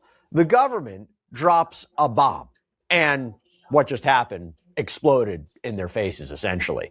Durk was handed a new superseding indictment with new charges. We're talking entirely separate allegations that stretched across state lines in years. They're talking alleged involvement in a shooting in Chicago, this attempted murder in Atlanta, I believe even this apparently or allegedly drug trafficking operation, so all these different things. And suddenly, this case wasn't just about one episode. It was no longer just about this Los Angeles incident. It was potentially going to be a trial that included a whole different set of alleged crimes that his lawyers argued the government could have brought from the beginning. This is like your girlfriend checking your location and seeing you were at Fogo de Chao at 10 p.m. and then automatically convicting you of cheating only because when she was your side chick, you would take her to Fogo de Chao when your girlfriend at the time went to do her overnight job at the hospital. No, I could be a changed man. Not guilty, Your Honor. But that applies to Lil Durk in this regard. They're saying Lil Durk committed murder for hire with Quando Rondo's cousin, that he paid OTF Diddy and these other people to commit this murder. However, the prosecutors have been unable to name and list anything tangible that Lil Durk has given these people, such as money, I don't know, such as a record deal. They have not been able to name what Lil Durk paid these people. So because they're unable to name what Lil Durk paid these people, they now have to go scrambling and bring this Chicago murder that they got 2 people sitting in jail for about 3 years now who just pled guilty. And now they're saying that these 2 people are willing to come forward and say that Lil Durk paid them. So they're attempting to bring all of this together, in my opinion, to distract the jury. They can try the Lil Pop murder by itself, because you would have to prove what Lil Durk paid these people. So now you bring Stephen Mack murder, and now you bring a racketeering.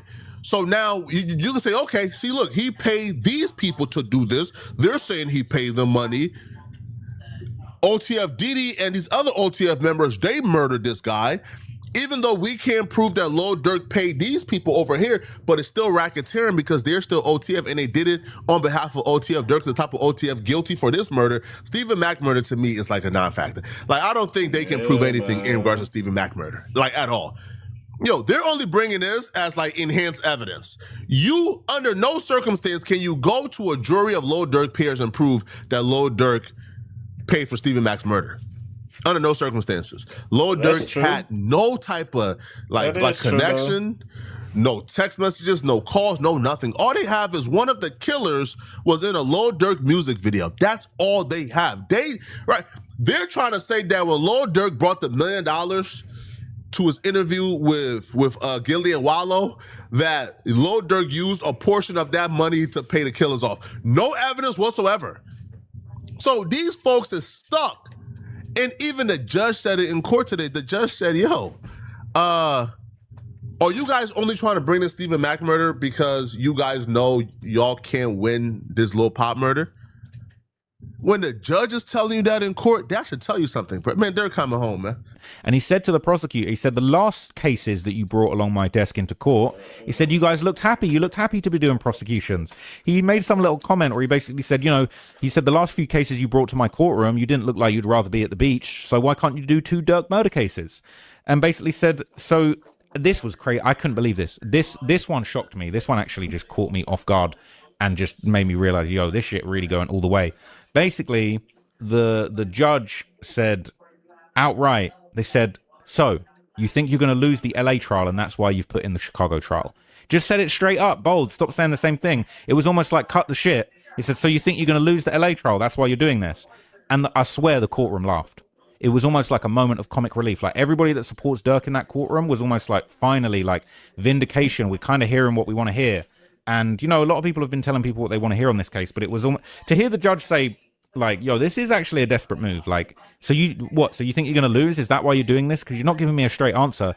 It was like he was frustrated and pissed off and tired of the prosecution just saying the same thing over and over and over again. What's hurting and helping Lil Durk at the same time is that the prosecutors got to come to court and look across and see Drew Finland and Brian Steele, 2 of probably the top 20 greatest lawyers America has ever produced. They got to come to court and see those 2 people on Lil Durk trial. That's why the prosecutors are going so hard. They understand that if you come to court with a case that's even a little weak, Brian Steele and Drew Friendland is going to sniff it out. So it's helping Lil Durk in terms of Lil Durk has 2 of the top 20 lawyers in American history on his case. But it's hurting him because the prosecutor... Hey, Durk built his ass a dream team, low-key. He did a little, you know what I'm saying? He got you feeling all that shit going on, all right? I don't know, though. I think he's still going to go down. is pulling every unethical trick in a book, bruh. They is trying to nail him to the cross even before trial starts because they understand if there's a slither of hope for Lil Durk, Drew Finland and Brian Steele is gonna get that slither of hope. That he got to the point where he's like, so really what this is about, you think you're gonna lose? I couldn't believe it.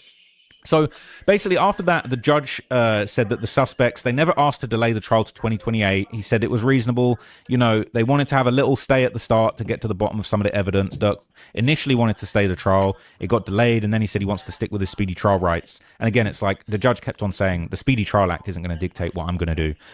After that, the judge basically said, and it was after he made that comment that was basically saying, so you think you're going to lose? And then the judge kind of softened the blow again, but said it was in a different way. It was like, so what, do you think you have a better chance to win with the Chicago incident included?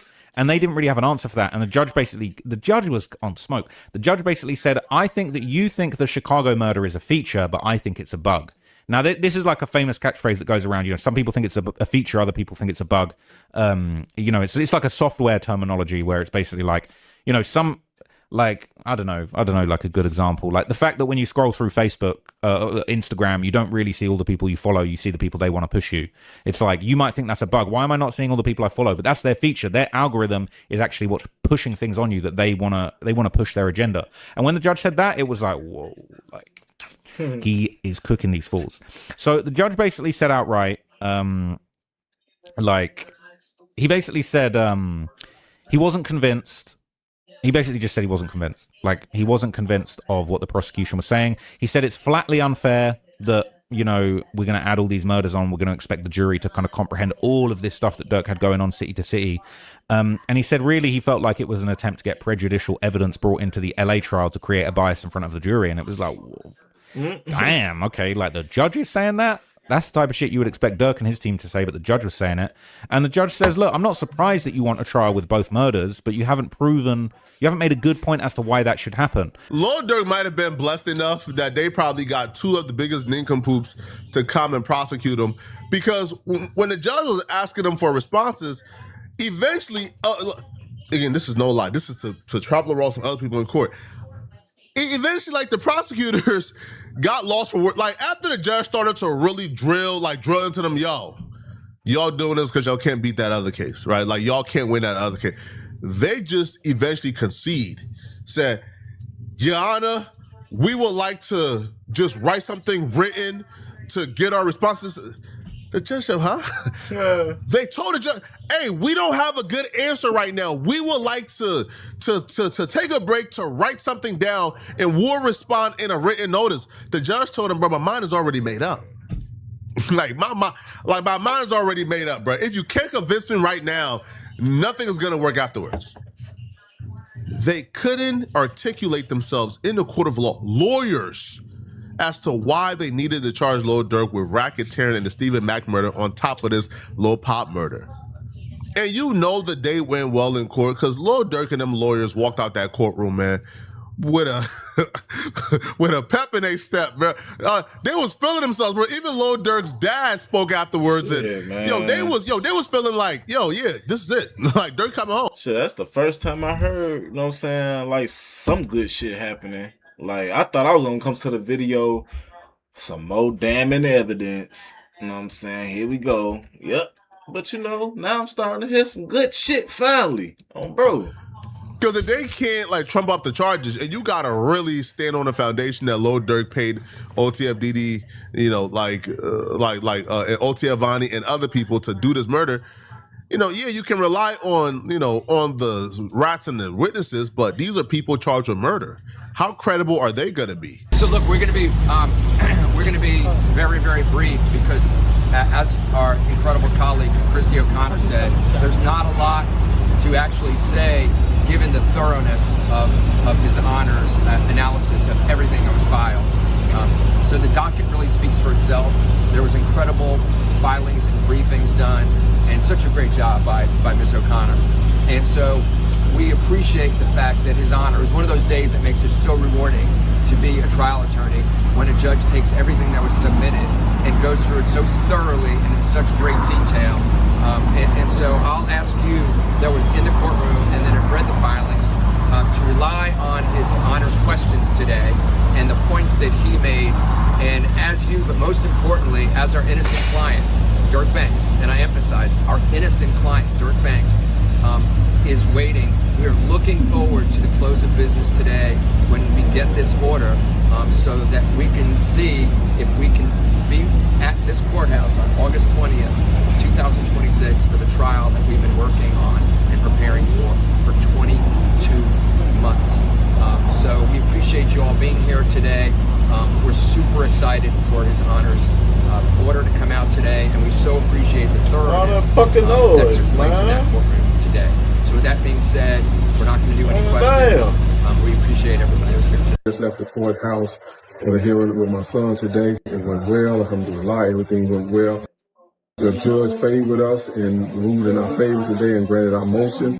Alhamdulillah, man. The prosecutor tried to bring them bogus charges, but the judge severed those charges, and we're ready for trial now. So we thank everybody for their support, their prayers, everything that they're pouring out to us right here, family, friends, and fans. So. Hey, my fault for stopping the video, but then they got a Gucci robe on and some, you know what I'm saying, some goddamn gray bands or something. Hell yeah, chat. Continue to pray for us. Continue to keep us in your dua. Do the lie. Them prayer rugs has been working for Lil Durk, man. Because the luck that Lil Durk has found himself in is insane. Now, I'm going to say this, man. Murder is obviously a very serious thing. So I try to stay neutral. I don't have a side in this. I'm not rooting for Lil Durk to beat it if he's guilty. And if he's innocent, yeah, then free him. But I'm not rooting for somebody to beat anything. I'm rooting for somebody to prove what they really did and didn't do. So if Lil Durk didn't do it, then I hope he proves his innocence. But we often forget there is somebody's family who is still a part of this. Lil Pop was a brother. He was, a son. He was probably somebody's, like uncle. He was a nephew. He was somebody's family and loved one. So because of that, I'm not here to celebrate. I'm not here to say free Lil. No, if Lil Durk is innocent, free him. But hopefully justice is served. But it doesn't look like the prosecutors are interested in justice being served. It looks like they're interested in making sure they railroad somebody, pause, and that's where we're having an issue with. I'm not here to say free Lil Durk if he's good. Man, if Lil Durk really did this, if he committed this, which I'll be real, if you're asking me, again, this should have no bearing on the courts, but if you're asking me, I think there's a 95% chance that Lil Durk is involved in Lil Pop's murder and a 95% chance that Lil Durk is involved in Stephen Mack's murder, right? Or Stefan Mack. But I'm not part of the jury. I'm not God. I can't say for certain. I'm just saying the Lil Durk that I know and from the evidence I've seen, I think Lil Durk is guilty, but he should have his just due in court. The prosecutor should be able to take the evidence from this case and try him for it. And then if he want to try him for Stefan Mack, then waste your time and go ahead. Because if you guys remember when Lil Durk first got arrested, I think back in February, they even tried to bring up like the Stephen Mack stuff, but then they ultimately dropped it and went back to the original case because in February, the city of Chicago put out a statement that says, we have no intentions on charging Lil Durk with this murder. He's not a suspect. We have the two people who committed this murder arrested already, and we're okay with our investigation, and we believe that these are the two people that killed Stephen Mack and only them. So if the city of Chicago came out and said, we have no intentions on charging Lil Durk with murder, but yet the feds want to dig up this 4-year-old case in an attempt to, I guess, make this particular weak case a little stronger, I think that's wrong. But y'all let me know in the comment section what y'all think about this, man. Y'all think Durk coming home? That's what I was finna say, y'all. Y'all think the nigga gonna come home? I don't think so. Shit. I'm gonna keep a buck. Shit, that's what I think, goddamn. Why? Because shit, goddamn it. Motherfuckers telling. He got all these snitches and shit. Like everybody telling him, everybody point a finger at him and shit. No elbows. It's fingers, goddamn it. Dirt, goddamn it.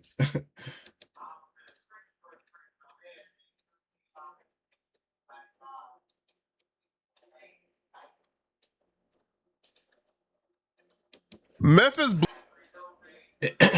Damn. All right, y'all. We finna get into some Oh shit, I'm tweaking. We finna get into some Memphis Bleak.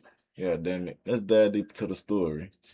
Bleak went crazy on Tony Yayo earlier today on the Breakfast Club. He was really pissed and upset and angry at Tony Yayo over comments that Tony Yayo made on the Gilly and Wallow podcast when Tony Yayo compared Memphis Bleak and Jay-Z's relationship to his relationship with 50 Cent. See, that I wouldn't have made it to G Unit. I'm gonna tell you why. Because I'd have been like, listen, Fip, you my homie, but we different types of homies. Like, you come over my mom's crib, you need something to eat or something like that, but we ain't gotta be together every day.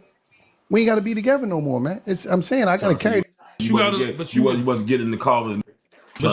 You gotta let right? You wasn't trying to get in the car. We friends. You know how many dudes around the way? Think about it. A lot of because of what? Because they stayed where? In the hood, right? Yeah. So when I came out of jail, what did 50 do? Yo, get him an apartment in Battery Park. I ain't sell a record to do nothing yet. Battery Park at? That's right there by the Statue of Liberty. You was living. 50 laid you out. He was I'm coming out the building. He like, yo, I would've stayed got around. too much beef cream on these. Move him to Battery Park. He can't go back to his mom's crib. They gonna kill him over there. Straight to Battery Park. Like that. It's a difference. Like that's love. Jay-Z never really like. All right, Memphis Bleak, you would say is his friend, but it was different for us. I think me and 50 was more friends than. When Yayo describes Memphis Bleak and Jay-Z's relationship as a business relationship, that will be a setup to where Yayo will go in to explain that Jay-Z has a reputation of not taking care of the people around him. Now, I do think that Yayo and 50 Cent are homies. Like, they are close friends. Yayo will put his life on the line for 50 because Yayo is just like a really, really, really loyal dude. And according to Yayo, 50 Cent rewarded that loyalty with also being a really, really, really loyal dude. Now, with Memphis Bleak and Jay-Z, I always thought it was like big bro, little bro. mentor mentee, like that's the little bro. I love him to death, but we're not really peers. We're not really in the same rooms together. You're still little bro, right? Like I got my friends. You're my little bro. I love you. But with Yayo and 50, they're the same age. They're like they're peers, right? They're homies, they're friends. So I feel like that's the difference between the relationship. Now, it's unclear what Jay-Z has done for Memphis Bleek because he really doesn't, like he would give Jay-Z his props, but we really don't know in intimate details what, Jay-Z has done for Memphis Bleek, opposed to Yayo, where Yayo is on Vlad TV every week telling us, right, how many smoked ducks 50 Cent had him eating this week. Why you gonna do that? I'm not saying. You trying to say? Shout to Bleek. Yeah. Trying to say big I'm just broke saying. Y'all do that. Bleak doing good. Don't do No, I'm that. not saying he not. I'm not. Versus. Bleak pockets all That's under my my man. foot. That's my man. No, I'm just saying. Like Jay-Z, my man, but like I'm just saying. No. Trying to blow up. Nah, it ain't like that. Look. Hey, yo, chop back of a Jaguar, drag him down the street. They always slide somebody. Skin off, skin off his body, and this here. It ain't like that.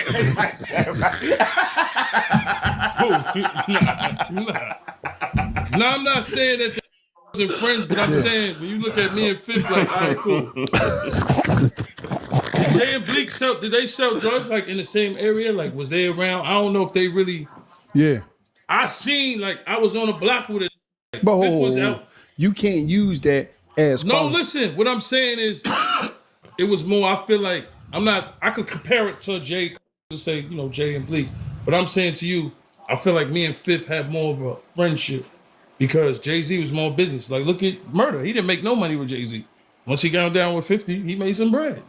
Murder was with Jay. I didn't know you was with Hov. Yeah, Jay's cool, but When you change that, you ain't had no change. I made a little Wait, hold on. What you definitely don't compare to no Jay-Z. What you thought? Throw that joint on one more time.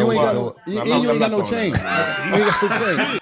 He wasn't with that. He wasn't with that. He ain't got no change. Jay is more of a Jay. See, that was the thing about Fifth. Fifth was a cool ass. Like, he didn't treat me, Banks, and Puff. He didn't treat us like artists, but he treated us like friends. I understand what Yayo is saying. Like, I really do. Now, before Memphis Bleek responded back on the Breakfast Club earlier today, like, people on social media had tried to twist Yayo words in the past, claiming, oh, man, another man taking care of you. I don't see it as that. I see it as Yayo and others putting their life on the line for 50 Cent, holding down 50 Cent in his darkest times, right? When the entire world wanted to kill 50. I ain't never looked at it like, you know what I'm saying, Yayo was glazing. Like, I ain't never looked at it like that. You know what I'm saying? 50 take care of, you know what I'm saying, Yayo. I ain't never seen him like that. Oh, bro. He said, when goons in New York wanted to murder 50 Cent, Yayo and them was putting their life on the line, making sure 50 is straight if that meant their life going. And some of them ain't make it. So when someone like Yayo is giving you that loyalty to where, he would put his life on he would give you his life. He would take away his life from his children to make sure you straight. When Yayo is giving you that type of loyalty, bro, you gotta take care of Yeah, that's a different type of nigga right there if you doing it like that. Bro, like, my kids, nigga, what you talking about? So, it should be a badge of honor. Like, it should be a badge of honor to say, listen, bro, all my dudes, they straight. Don't gotta work. I got them. Right? But people kind of like took that language and kind of tried to make it seem like he was leeching, but I don't think he was leeching, bro. Right? Like, I think Yayo and Murder got their own thing going on outside of 50. They got their podcast going on, among other things. But, like, he's prideful. Yo, bro, like, I got a loyal homie. My loyal homie is 50 Cent. He takes care of us. He got us eating good. Now, when Memphis Bleek went on the Breakfast Club and was asked about this, he essentially went off on Tony Yayo, called him a leech, called him all type of names. This was not like passive aggressive. This was not by no means indirect. This was a direct call for war. Because the way Memphis Bleek was talking about, because even Yayo in this clip was trying to kind of be cordial, like, nah, man, I'm not saying it like that. But when Memphis Bleek came in at Breakfast Club, it was no mincing words, bruh. It was straight war. When Yayo was up here, with Yayo's thing had, what did he say? That Jay-Z don't help nobody? Jay-Z don't help nobody. Y'all been going at it. Say 401k records. Before we get into Memphis' response, we got to also rewind and show you guys exactly what Yayo said when he went on the Breakfast Club. So, mind you, Memphis Bleak listened to Yayo say this on Gilly and Wallow. And then Yayo came to the Breakfast Club and said more about Jay-Z. Damn. Now, here's what Yayo had to say about Jay-Z on the Breakfast Club, and this is what Memphis Bleak is responding to as well. That was I mean, I don't know. It's like I think like being down with like other rappers. I think sometimes it'd be like, yo, how would it be to be around Kanye or be down with him, or maybe how would it be around Jay-Z, because he was around Jay-Z and everything.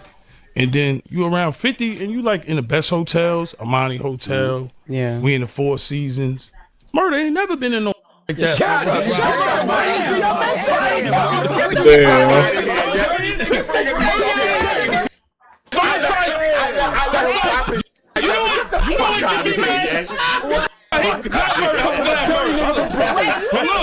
You stay in the Red Room. Jay-Z never had no.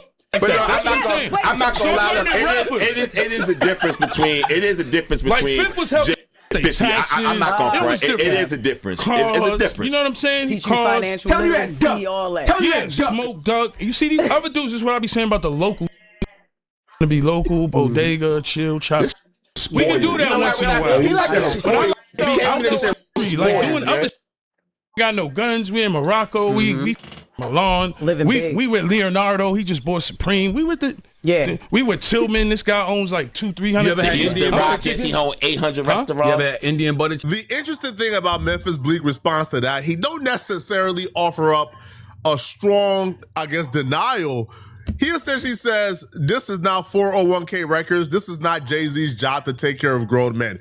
So he doesn't deny that 50 Cent take care of his dudes better. Nah, but I feel like they got a bond though. Like it's more to it than take care of nigga. That's your homie. You know what I'm saying? That's your broski. You know what I'm saying? Like you looking out for your broski. You know what I'm saying? Through thick and thin. That's a difference. You know what I'm saying? Like I do the same thing for my homie. You know what I'm saying? On everything.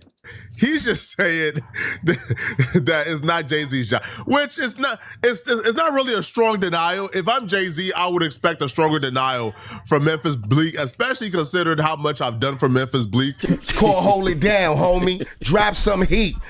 Ain't paying your bills, cuz. That's what it is. Can't compete. That's why they talk like that. If 50 said 1 year, these be in a shelter, they shouldn't be allowed to talk about us or anybody when you literally are a dependent. Like, that's insane to me, man. Like, they even wear their jewelry without their boss. Show me a picture of Yayo walking around with his chain, the passport chain, without 50 Cent there. I gotta see it.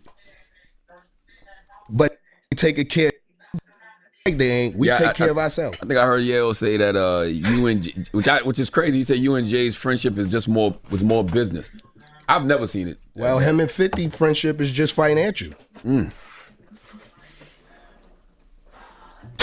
Yeah, 40. Yeah, both 48 going back and forth with each other sounds crazy. Yo, but I'm just saying, it's like, yo, what you want me to be? Yo, Jay, look out for me.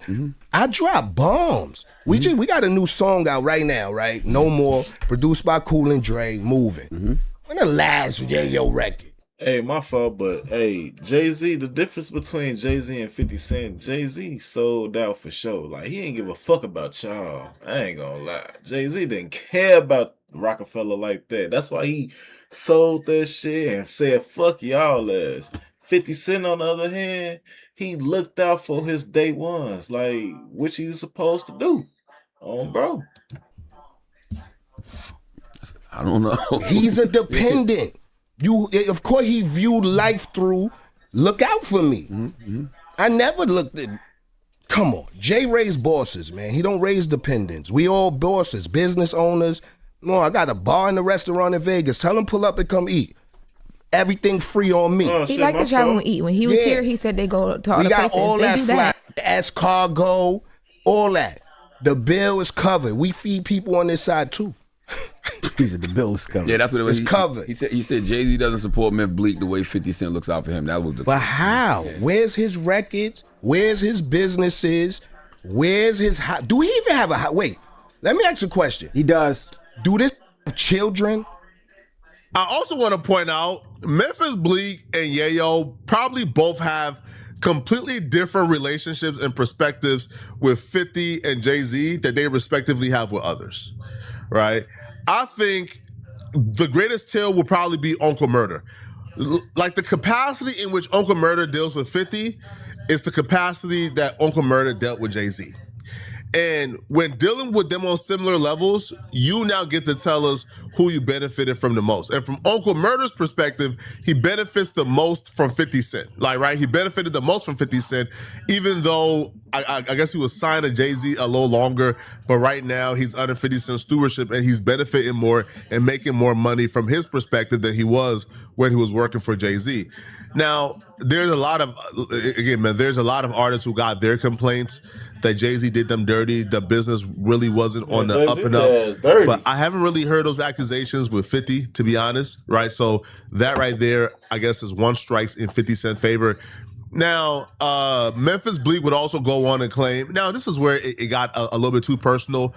You know, I didn't like this. Once kids get brought up, I think it's too personal. But Memphis Bleak went on and said that Tony Yayo, himself, and others are 50 years old. So bragging about a grown man taking care of you is wrong. And he even brought up Tony Yayo kids and family, which I don't know. Whenever kids get in the middle of these things, bro, like I don't like it. I think it's hella personal. Crazy. And people can take this really personally. Because right now, this is just a disagreement over who can flex more. But once you bring kids into it, it takes on a... Like, damn, dude, it's a man-to-man thing. Why you gotta bring my family into it, nigga? Now I gotta really fuck you up or something. That's on site, goddamn it. You know what I'm saying? You know, just like a whole different type of connotation, and I don't like it. I don't know. Because when do he travel with his family? When is family time? He got I don't want to hear this 50 Cent shit and Jay-Z. My wife right here, we just came from Paris, rocking the Chateau. My daughter was in there. Was in the room Leonardo da Vinci built. You know what I'm saying? Word. Hey, my son just was at night one, Reasonable Doubt. Where's the kids? And you talking about somebody taking care of you. Who are you taking care of, man? Like, yo, we 50 and you still want to take care of you is insane to me. And the fans online think this is right. Arguing it. Yeah, Jay don't look out for Bleak. He's not supposed to. I have a job. Mm-hmm. I get paid well. How do you get a check and say, yo, I need a check? But tell them your job, though. I'm a boss. I know, but I mean, you got a bunch of them. Listen, got many jobs. We do rap. I have 4 gold albums, right. By the way. 4. All gold, hanging up plaques. Successful albums. I have 2 restaurants. I have a label that was successful. Warehouse. And it was at Rock Nation. Shout out Casanova, free Cass, right. Free my Tax Stone. We made. Right. Hey, my fault for stopping the video, but it don't, like, my thing is 50 Cent genuine. He got genuine people around him.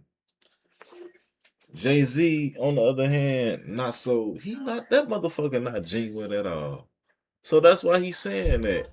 You say he build bosses, man. He left your ass, bro. He left all y'all. He left Rockefeller. He say fuck y'all. 50 Cent didn't do that shit, bro. Moves, you know what I mean? We did what we did.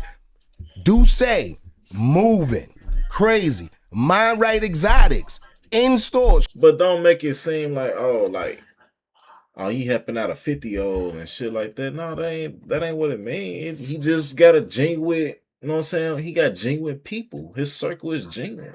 I would do the same thing for my own if I got genuine people around me like that. Ain't nothing wrong with that. Crazy. Rock solid pop. Shout out High Tolerance. In the streets. Crazy. Wait, yo. Rock solid podcast. Oh, yeah, my bad. My bad. I ain't even bring that up. That's what we wanted you to say. That's why that was the setup for you. Podcast on Black Effect. iHeart. Drink Champs. Word. Like, what more want me to do? I know what I'm gonna do. I'm gonna start a daycare center for senior citizens rappers. Since they want to be dependent and want people to look out for them, but only thing they gotta let me put life insurance on them. when I hear Yayo talk about 50 Cent doing for him or taking care of him well, I don't think Yayo means that 50 Cent bankrolls his entire lifestyle. Like, I don't think so, right? Like, I think Yayo earns his own money. I think Yayo pays his own bills. But I think he means like, yo, when I travel with my homie, you know, he got us put up on the best flights, in the best food, with the best experiences, bring us around various people to network with. He treats us well. That's how I interpret it. But again, I could be interpreting it wrong. Y'all let me know in the comment section. What do you guys think about this? Who do you guys think won this exchange? If you guys still watching this video and you want to watch another good video, click on this video right here somewhere on my screen, somewhere here or here. Yeah. Fuck Jay-Z. Oh, bro. Shit. Nobody wins when the family. Fuck, man. Let's stop that video. Shit. Hey, we finna get into this this video about this girl getting killed on bro, man. I think she was a manager, but we finna dive deep into the story though. This is the sound of gunfire that woke residents on Murdoch Avenue. The focus of that investigation, a black Jeep someone opened fire on, killing Julia Anderson, who is sitting in the driver's seat. Usually comes home at 12 o'clock in the night, and usually when she comes, she always making some kind of little noise or something, so I know she's home. But then I was wondering what happened. I didn't think she was gonna die. The victim's sister, too distraught to speak on camera, but 4-7 precinct in the Bronx took out alleged killer Michael Foster. He's a 58-year-old man who was living in the house, the same house as the victim, Julia Anderson, on Bell Avenue in Mount Vernon, New York, along with her mother. And we're still waiting for official word on what his exact relationship to her was, but police are charging him with murder, manslaughter, and 10 counts of criminal possession of a weapon for that horrific shooting on Monday night. A New York group home employee was killed in the middle of the night, only a month before her 40th birthday, by at the time an unidentified man on a scooter. With people questioning the mom's response to the local news, which you'll later check out, some assume she was part of the group who just grieved differently. You know, the ones that laugh to keep from crying? But of course, this is the daughter she birthed. Well, 48 hours after her daughter's demise, police were making arrests. And looking back to how the witness was killed, everything seemed calculated. Authorities would arrest this woman's uncle, who happens to live in the same house as his niece and sister, the victim's mom. Now, the home is where we will find the motive and break down in the story. But with the public getting the news, most are wondering, after looking at the victim's mom initial news interview, did she know? Plus, I might as well tell you guys this now out the gate. The uncle, who we'll later identify, is a well-known figure in the New York rap scene since the early 2000s. But wait a minute, first her uncle? Her uncle killed her? What? Damn. Before we go over this one, I want you guys to remember, I don't give you no angle. I just give you the story. So with that being said, make sure you like, comment, and subscribe. We'll jump right to it. PSA, listen, if you ever wish payday came sooner, this might actually help. It's a banking app called Current with a bunch of use everything in one app. I actually the QR code, it'll take you direct. Look for a suspect. Lisa Evers is live in the Wakefield section of the Bronx tonight with that new video. Lisa. Well, Natasha, right now, NYPD detectives are leaving no stone unturned in their hunt for the moped shooter who opened fire on this 39-year-old woman who was sitting in her car right over here last night, killing her. She had left work and was on her way home, but never made it. Just a short time ago, we obtained surveillance video of the moments that the shots rang out.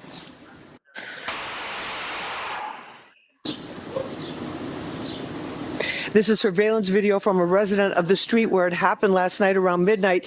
You can see the moped shooter in the red circle there making his fast getaway. And I heard shots. And like I was telling them a few seconds ago, I don't know if subconsciously I heard 2 or 3 prior, and then I woke up and then heard 2 more. Well, I don't really know how many shots per se were shot, so I'm not sure. But I heard maybe 2 or 3. It's not characteristic of this neighborhood at all. It's very quiet.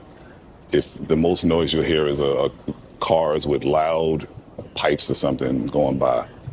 Fam, that was the That's brief crazy. surveillance footage of a 39-year-old woman being gunned down just a mile away from home, leaving work, as we mentioned, a month before her birthday. The incident took place July 13, 2026, as they mentioned on a news conference. It was a Monday. The victim name was Julia Anderson. She was standing next to her black outline pink Jeep, as you see above. Anderson, who also lived nearby Mount Vernon, was found sprawled on the ground outside her ride on Murdoch Avenue when police responded to a 911 call about the shooting. Hey, you know what, y'all? They probably killed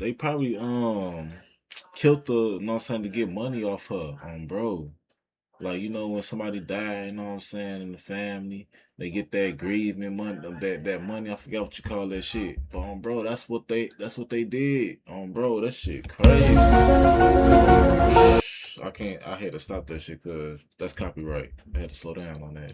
She was rushed to Jacob Medical Center, where she died. May she rest in peace and love and condolences to her family. This is how her mom reacted to the news the following morning. 10-year-old had just finished work and was headed home less than a mile opened fire on, killing someone opened fire on, killing Julia Anderson, who is sitting in the driver's seat. Her mother says the 30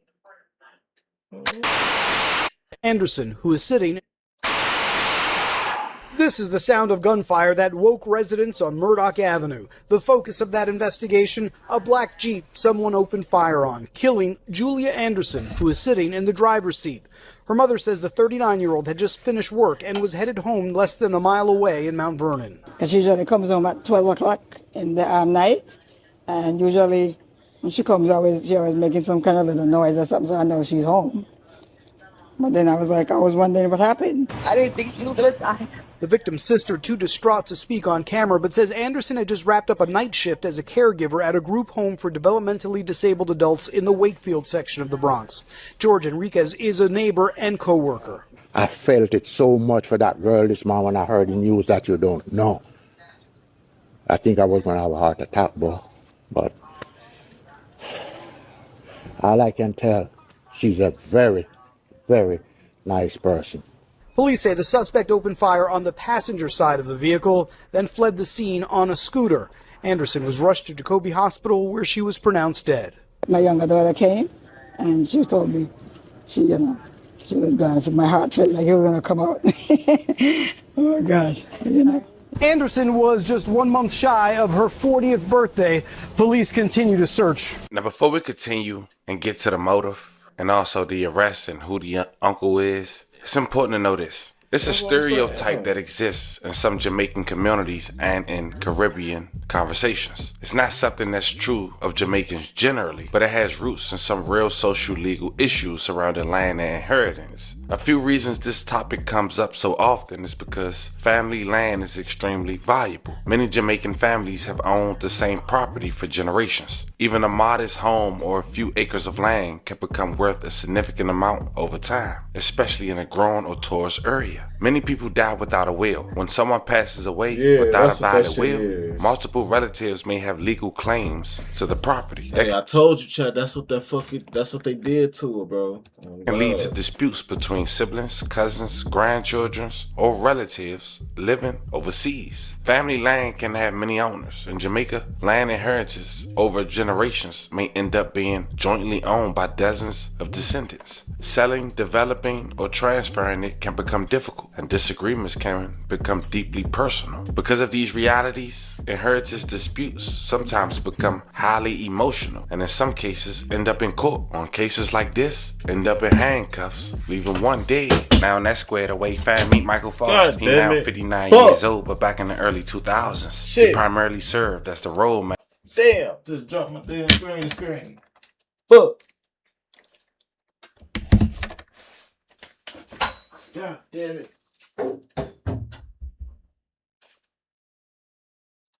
Oh shit. God damn it.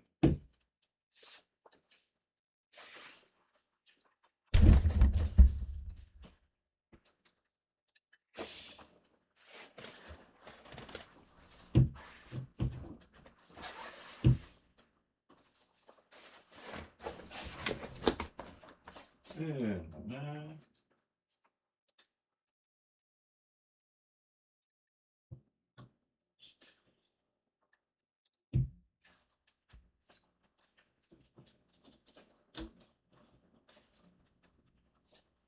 Get your ass up on this. Bitch.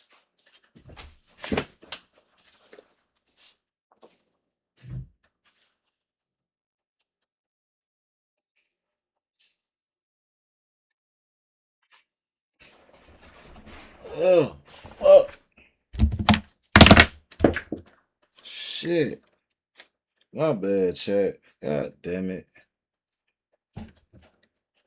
Manager for Jadakiss and handled coordination for Deep Block Collective. In his role, he managed logistics across major record labels and entertainment venues, specifically Interscope Records and Def Jam Records, coordinated travel schedules and logistics for major label promotional runs, album tours, and live appearances. Then it was Paperboy Entertainment. He worked on independent artist logistics, touring planning, and management strategy. Then there was D Block Management. He assisted with the day-to-day on the road operations for Jadakiss and his associated group members. Fast forward to 2026, and he get arrested for murder for killing his niece just 2 days after her demise. Police allege he got on a scooter to do this heartless crime, and most saying out the gate from family members. All this happened to be allegedly for inheritance. After looking up public records, the home that they live in was owned once by the victim's grandmother. In return, the kids stayed in there, and it was gonna go to the victim's granddaughter. But the uncle made sure that never happened. And as tough as it is for me to ask this, see, I knew it. That's what the situation was. See, I be knowing these type of things right there. Bro, I just had a feeling. Like, come on, man. You just... And then that's in a family. Just smoked her. She 39 years old. What the fuck she got going on? You know what I'm saying? question we all have to wonder now. Did the mom know?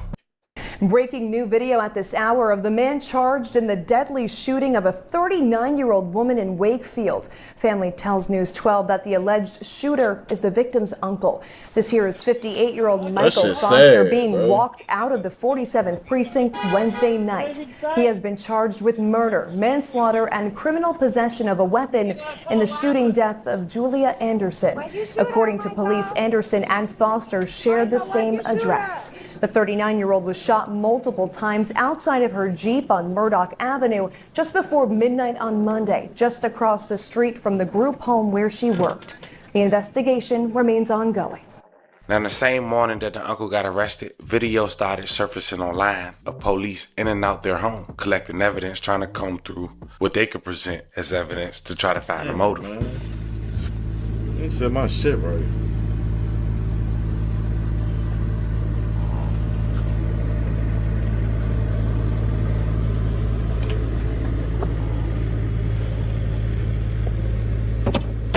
What the fuck? Oh shit.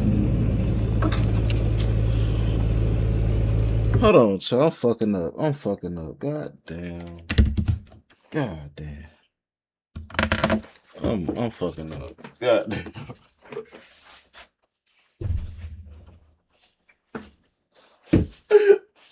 What the fuck is going on, bro?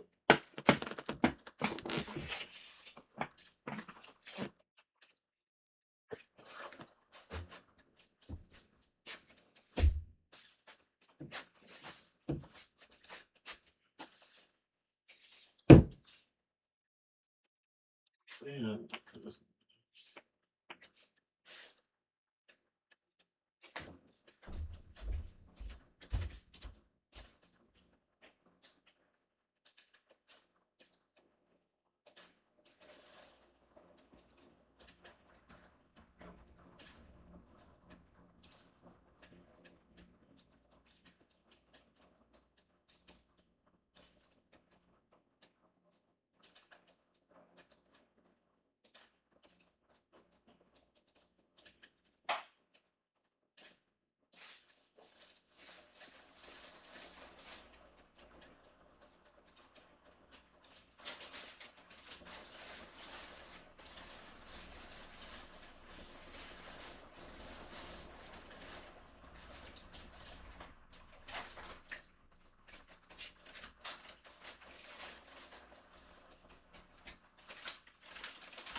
God damn. Shit. Dropping shit. God damn it. Oh, I'm back, y'all. God damn. Shit.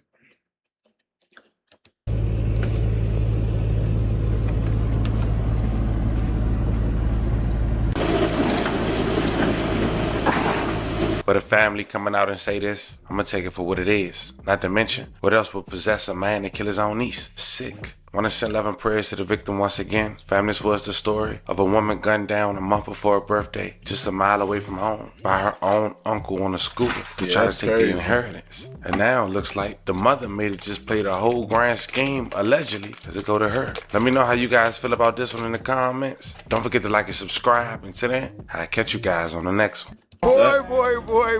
Hey, man, hold on. Shit, I ain't even get my intake in this shit. God damn it. But that's some fucked up shit, though. No. That's some fucked up shit. Like, that's so evil. Chat, that is so fucking evil. All right, now let's go. Boy. All right, y'all. We finna get into the Floyd Mayweather, and let's dive deep, man. Talking about Adrian Bronner. Boy, these kids are some circus clowns. You know, what do you think? He was supposed to be indestructible. Can he come back? In boxing, anything can happen. Any given night, anything can happen. Anything. So you think we may see him back? Oh yeah, I think, can he bounce back? Absolutely, but like I said before, in the sport of boxing, shit happens. Okay. Hold it. Slip him. Clean.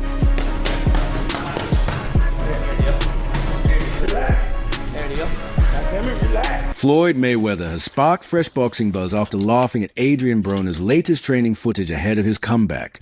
As Broner works to prove he's ready for a successful return, Mayweather's reaction has fueled debate among fans, with many questioning whether Broner can silence critics and revive his once promising career.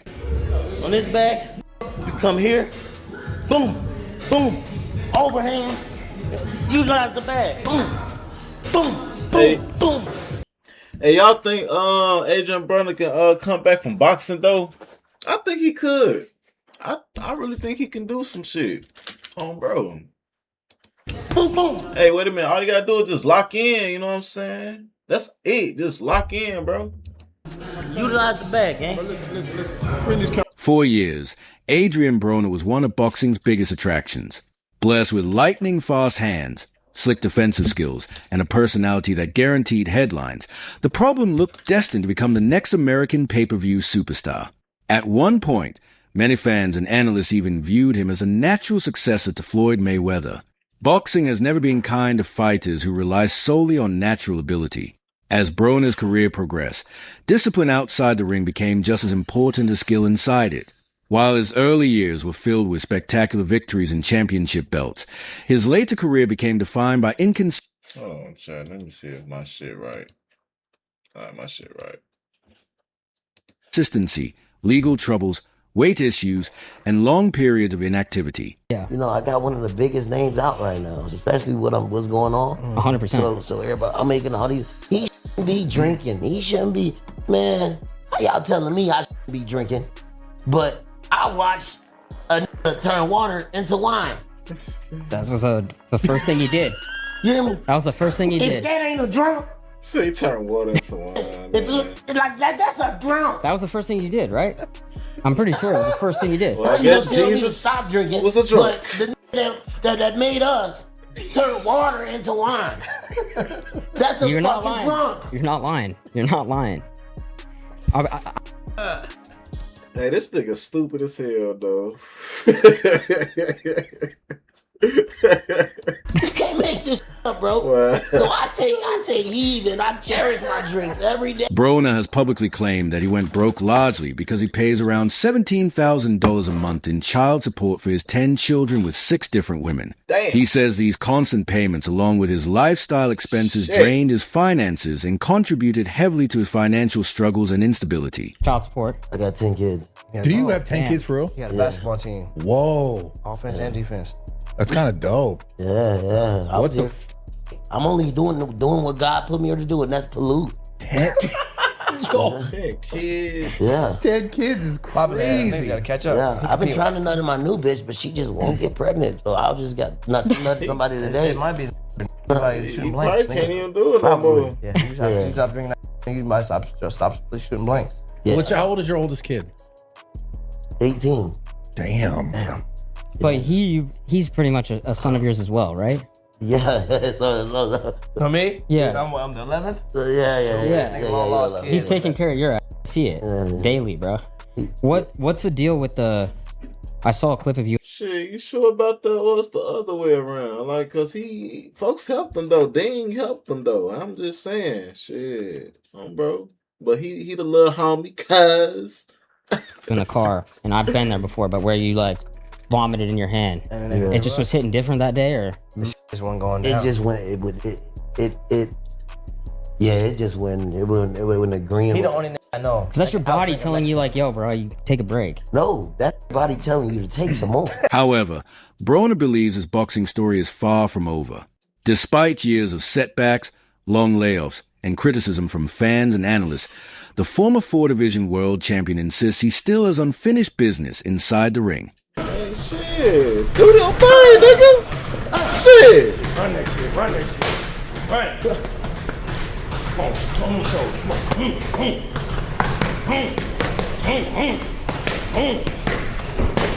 Three, pop off.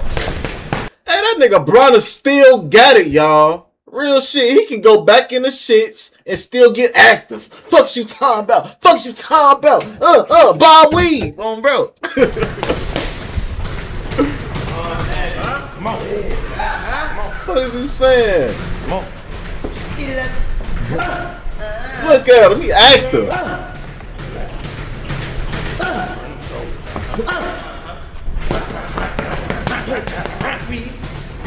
Look at that. He weave.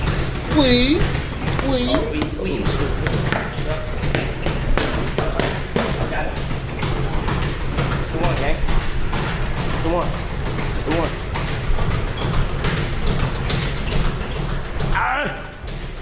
Out.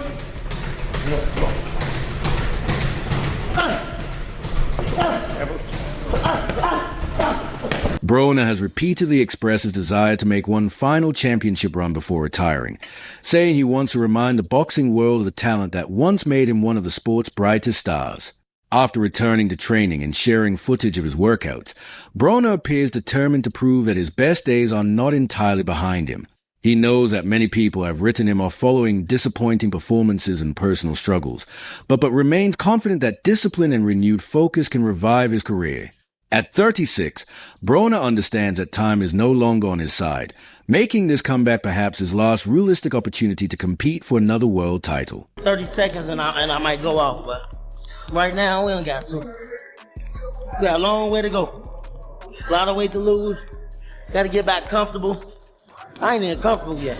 Oh, bro, you gotta get comfortable. And I don't mean comfortable like to where I'm just relaxed. I'm just like to where I feel good. You know what I'm saying? You know how many times I almost threw up in this workout? Yeah, you gotta feel good. So I held it together. I know. Ain't no quitting me. Ain't no quitting me. Hey, one thing about Brother, goddamn shit. He a drunk. But when he get in that, man, know what I'm saying, that boxing shit, hey, he a go, goddamn it. I don't give a fuck what's broke or what's hurting. You don't have to kill me. If I don't die, that fight ain't gonna stop. Bro. So if I ain't too up to where I'm too inebriated or my shit too knocked off, that fight ain't gonna get stopped. Broner has reunited with one of the people who knows him best, his longtime former coach, in what could become a defining moment in his latest comeback attempt. The reunion is about more than sharpening boxing skills. It's about restoring the discipline, structure, and confidence that helped Broner rise to the top of the sport as a 4-division world champion. The veteran trainer is also working alongside rising prospect Dean the Great, creating an environment where experience meets youth inside the gym. For Broner, returning to familiar guidance could provide the accountability often lacked in recent years. As he prepares for another run in boxing, the renewed partnership represents a fresh opportunity to rebuild his career from the ground up and prove he still belongs among the sport's biggest names. Don't rush through everything. Give me more effort. You rush. Slow it down. Slow it down. Go fully back and fully up. Slow it down. Slow it down. Slow it down. Come on. Slow it down. Learning how to fight while being tired is key. You need to focus and push yourself during conditioning so you can stay sharp while you are tired. Oh, we got strength and conditioning coaches in the chat. Okay.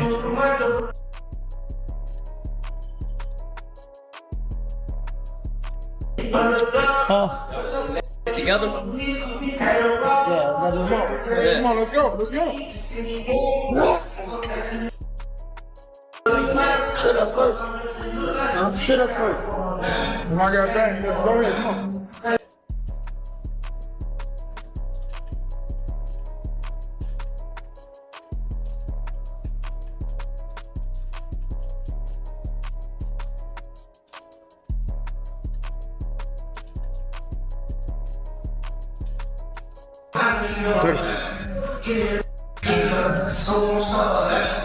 Come on, from the side.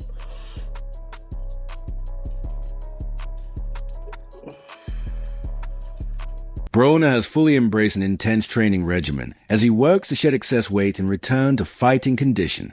The former 4-division world champion has committed to early morning gym sessions, demanding cardio workouts, boxing drills, strength training, and a disciplined nutrition plan as part of a 45-day transformation challenge. Broner has shared glimpses of his journey on social media, showing fans the sweat, sacrifice, and determination. Hey, that nigga Broner's gonna come back, though, if he stay locked in. Bro, that's all you gotta do. Stay locked in, nigga. No. Hey, we finna get into this another story of a drill rapper getting killed, man. Let's dive deep. When the family feels. Nice to meet you. Yeah, my name Lil Tunk. Lil Tunk in the building. The golden child. You already know, Golden child. Hey, crazy. I got this. I want to know how it was growing up in the ATL, man. I ain't need for ATL. I'm from Griffin, Georgia. Griffin. I want to know how you feel about Fuck the Streets movement, being around ATL, being an up-and-coming artist. Don't nothing ATL got nothing to do with me. So. Brown eye nigga, on God, by brown eye nigga, on God, I give no fuck. Have got robbed by brown eye nigga, cheese bitch, now give it up. Can't wait to catch me a Samo nigga, shoot the BP up. Catch Lil Deco, then he done. This on God, this nigga fuck, I draw rapper drill, they traumatized. I'm not a one-hit wonder. Think about Lil Bro, then roll up with my daddy. Javante died, trying to stain for bro, I been turned up my savage. Extra dicks inside my pants, you know Lil Tunk too different. Now has Atlanta police searching for a suspect here. Officers found a man shot on the sidewalk a little after 1 a.m. on Marietta Street. That's just south of where it intersects with Howell Mill Road. Police don't believe that this shooting happened there, but instead happened at another location. They believe someone possibly dropped him off there. No word right now on how that victim is doing, but right now police are working to get any surveillance video from nearby businesses. In the last 48 hours of me making this video, a Georgia rapper got arrested for a show. And the headline suggests that he was arrested for 6 murders. Out the gate, I wanted to look into the story to bring to you guys' attention. Now, I bought the indictment, and I'm going to release it. We also can go over the details. Everything surrounded in one day, 2 years ago, May 6, 2024. This rapper been known to be in some beef, per se. It seemed like he don't want no associations with Atlanta, despite growing up in the area just 55 minutes west. Today, we're going to go over his story, see who he is, run down on this indictment, pay our respects to the victim that lost his life, and see how authorities made an arrest 2 years post. So before we go over this one, I want you guys to remember, I don't give you no angle. I just give you the story. So with that being said, make sure you like, comment, and subscribe. We'll jump right to it. Another PSA. Listen, if you ever wish payday came sooner, this might actually help. For anyone, code the fact. Yeah, like, but I don't be on that no more though. I see the bigger stuff in life now. Like, yeah. That it done been there, done that. I done law bro, seen bro, kept 40 years. Yeah. Like, I done seen that. Nigga over that. So that's like around the time, let's say, let's take it back around that time, around school. What was the time you was acting bad? Like all the stuff you was going, why you was acting bad? People got their own narratives of me. I ain't just no trouble child. Like, yeah. I ain't just like, it's how you like, how we is to each other. Like if I don't like you, you gonna hate me though. But if you cool with me, you gonna love me. It's just me. Fam, that was Tavorian Lindsay, also known by his rap stage name Lil Tunk, known for his popular track on TikTok called Popular Loner. I drop rapper drill and traumatized. I'm not a one-hit wonder. Think my little bro, then roll up my problem. Now Lil Tunk is from Griffin, Georgia, about 50 minutes west from Atlanta. The once high school football standout said he lived in an environment that was technically small. Griffin got one Walmart. He said it's divided by 4 for middle schools, and by the time you get to high school, it's divided by 2. So if you did have enemies, it was easy to run into them. Growing up in Griffin, how was it like making music there? Like, is it hard to be an artist there? Like due to the street? Yeah. Cause I never heard of Griffin. So like, you probably the first artist I heard from there. I'm the first artist to make it out of there though. You got niggas like Jody Breeze. Know what that is? You telling me now? I don't know. I know he from Griffin. His name Jody Breeze. I know he was big before. But like I'm the first person to just like make it out of Griffin. But it's 4 sides in Griffin, and we got 1 Walmart, we got 4 middle schools. You feel me? Yeah. So like every side of town got their middle school. When we get to high school, it's 2 sides of town that eat high school. Like it just like you'll run into the people you beefing with easily. But nigga ain't crashing though. So like I ain't no crash dummy. So we had a studio, Jet Taylor, that like the main studio that I locked in. Me and him locked in, I went up on bro. So you make your music for the streets, or you make your music for the ladies? Like I got a female fan base, so I gotta start making more music like for the ladies, but my music be for the lady. I don't care what these niggas say. What's the decision you made that changed everything? Like that made you? Yeah, I don't know, bro. I just heard straight drill. I ain't hear no lady music, man. I'm just saying. You have a career now. You gotta get out your city.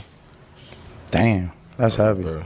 Now, over the past 2 years, as Lil Tunk make a name for himself in the rap community down there in Georgia, it seems he's been having back and forths with Atlanta rappers, having beef, and some even claim they took his firearms just last year. He responded to that by claiming they broke into his car. There's also been allegations of him telling. He responded to that as well.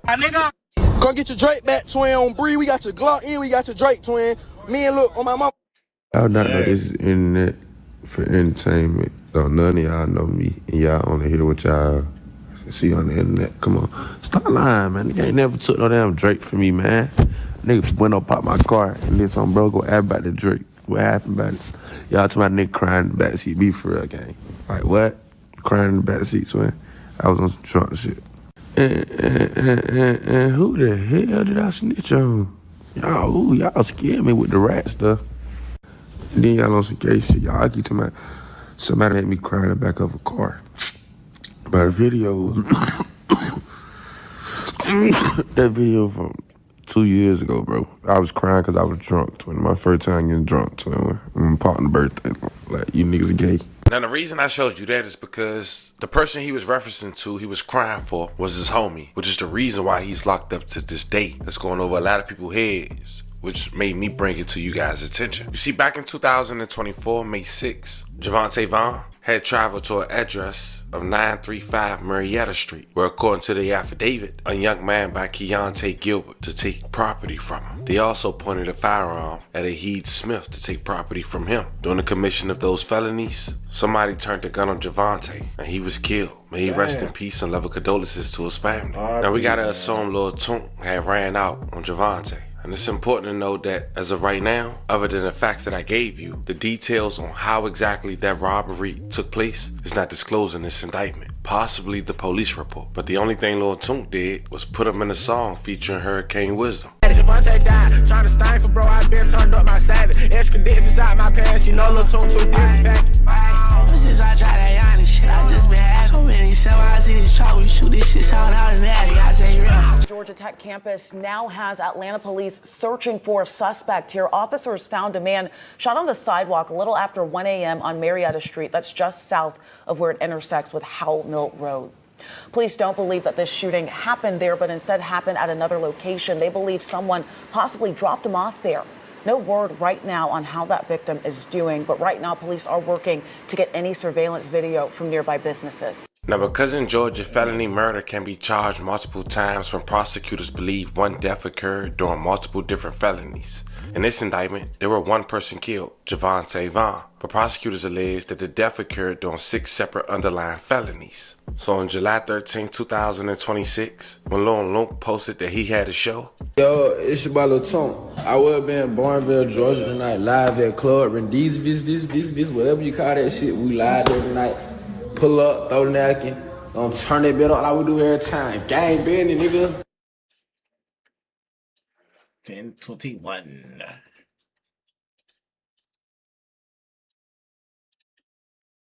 What is we got shot at or something?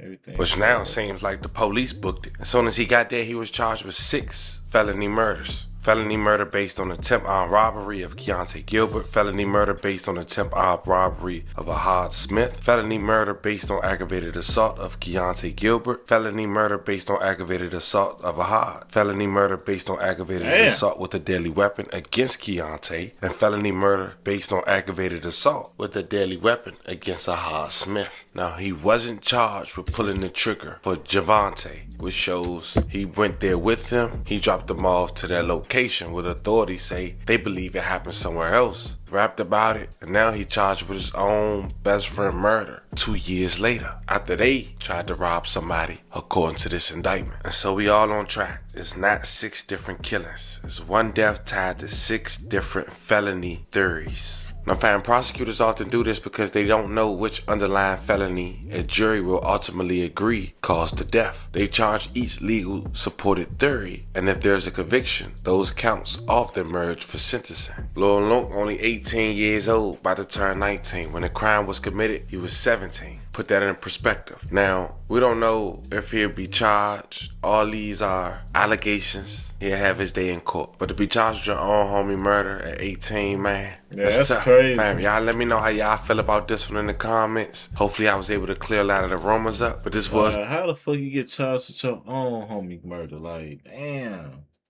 Shit. That's wild. That's wild, man.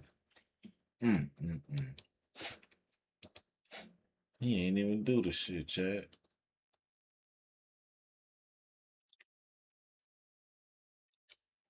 Shit, man. Hey, man, y'all hit that like and subscribe, though. Bro, that shit come a long way, man.